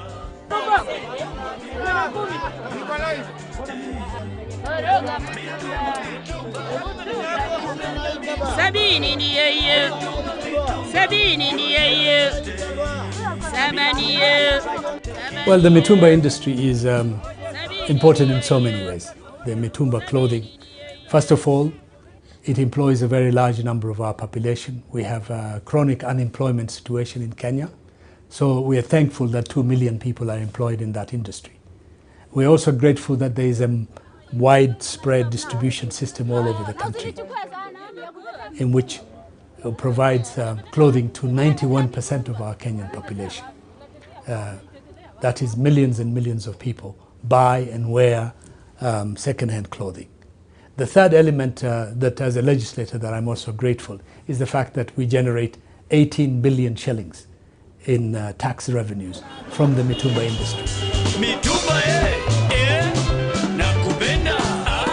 Mitumba, we made an estimate at the Institute of Economic Affairs, judging from the integrated household budget survey, and triangulated these data together with speaking to traders. And it suggested to us that in both direct and indirect forms, people who trade for either directly or in addition to other firms, they are close to about 1.8 to about 2 million people who trade in second-hand clothing, all the way from the people who bring in the bulk to those who break bulk in different markets across Kenya. So basically, all manner of markets, from urban markets, which are much bigger, such as Nairobi, all the way to smaller markets. So it's about something like 1.8 to close to 2 million people.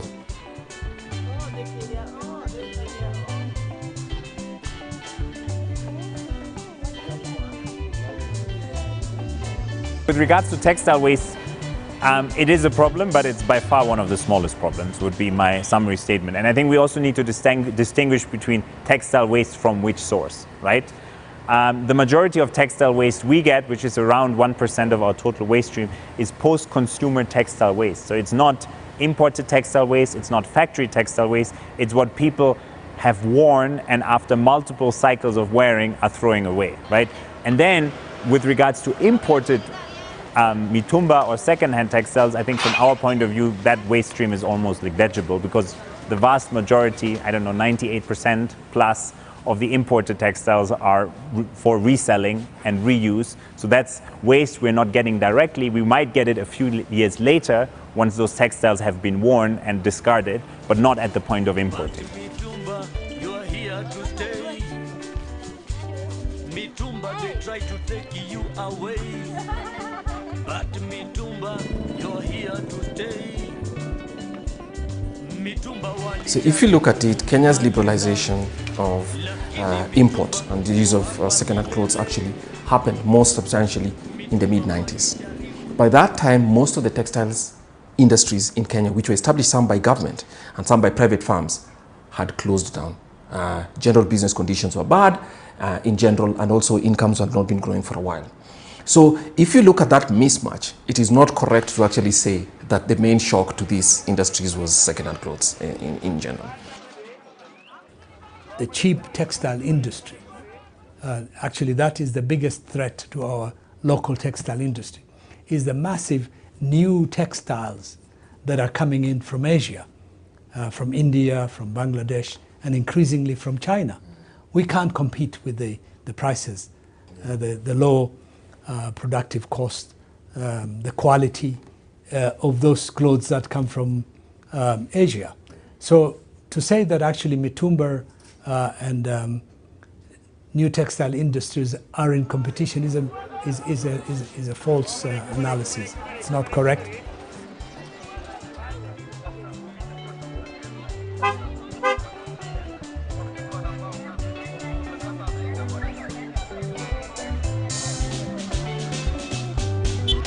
Mitumba, mitumba, nakupenda mitumba. Mitumba, mitumba, you're here to stay. Mitumba, mitumba.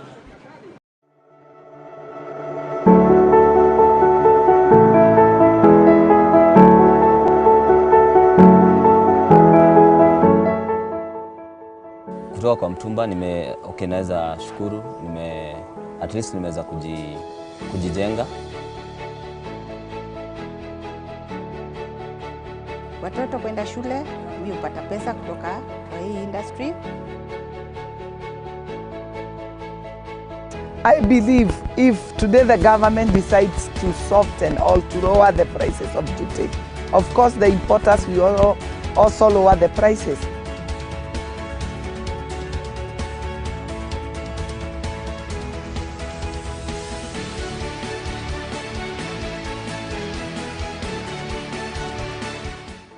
Benefit sana. Jumali naishi, school fees nalipa, watu wangu kitu wanakula, I think kila kitu. nilikuwa naishi rented house, hizi naishi kwangu. So ni mtumba. The benefit is enormous. There's value added by sorting. So you become part of the supply chain. For example, clothes that are coming into this country today, into Kenya today, are being sorted in Europe, right? So a container of $10,000 from Britain going into Romania comes out of Romania actually valued at 15,000, right? So that's just an example. And that is just because it's been sorted in a certain way. However, we could actually have a sorting center here locally, shorten the supply chain and take the benefit, the economic benefit of a sorting center.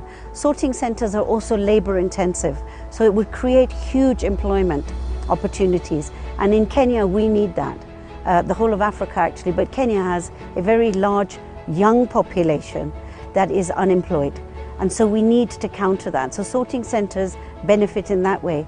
They also will have an enormous environmental impact globally. Yes, yes. I believe if today the government decides to soften or to lower the prices of duty, of course the importers will also lower the prices. And this will also affect the end person who is using the mitumba. So it will all be beneficial to the Kenyan people, to the people who are down there. Number one, let me tell you, mitumba has benefited mostly the housewives, people who have no education. They are able to raise their lives or their standard. Mitumba trade has also benefited university graduates, students who are now upcoming before they get their dream job. This is where they start. This is where they begin. Some of them have not even pursued whatever they were pursuing. They got into the trade, it was successful, they are doing it comfortably. So it is a business that the government should put their eyes on. It is one of the business that is bridging the gap. The government is always talking about creating employment. Mitumba trade is creating employment. Look at today's statistics. We are over 2 million. 2 million people. Half of those people are not educated. They are not people with technical courses. They are just people who knew the principle of buy and sell. So this is a trade that should be respected worldwide. It is bridging the gap. It is giving people hope. Even those who are down there, who everybody thinks they can become nobody. We have testimonies of people they don't have school education, but today they are millionaires. They are employers. They are doing so well. Thank you. Kitu cha kwanza ni kanjo huwa wanasumbua. Hiyo ni policy ya kwanza. Maybe wanaweza organize na kanjo wawe tu wanakata either license ama wafanye vile hawatakuwa wanatulipisha on a daily basis. Cha pili ni kuleta mali. Kumekuwa na ukosefu wa mali kama vile nimesema. Wanaweza fanya bidii tukapata mali, itaweza kubenefit watu wengi na vijana wengi na pia watu wengi wanaofanya mtumba. I think one of the things we have been fighting for and we are looking for and we are putting these suggestions to the government is that they should reduce the cost of duty. The cost of duty is costing us about $14,000. That money is going direct to the government. Duty, tax and VAT, about $14,000 going direct to the government. The mitumba traders are generating a revenue of 1 billion Kenya shillings per month.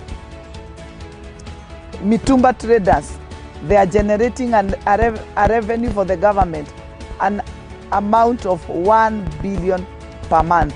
That makes it 12 billion per year. That is the revenue that is generated by the mitumba traders.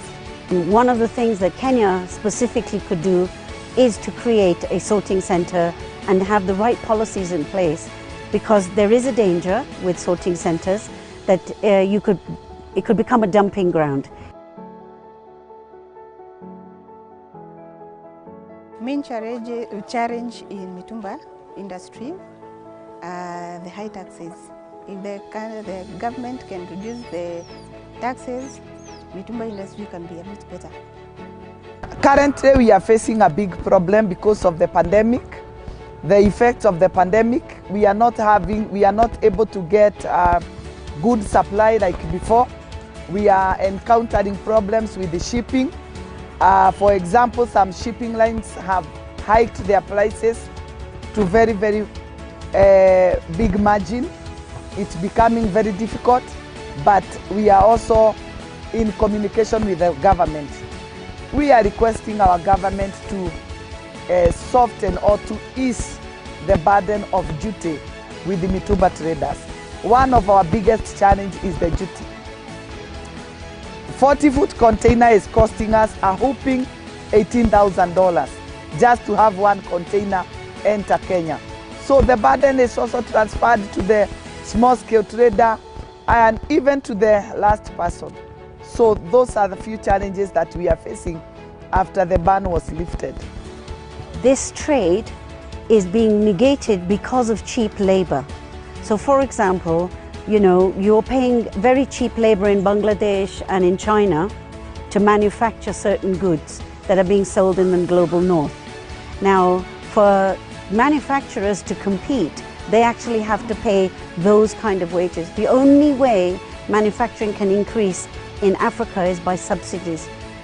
The government has to subsidize manufacturing in Africa. Otherwise, it's not going to take off.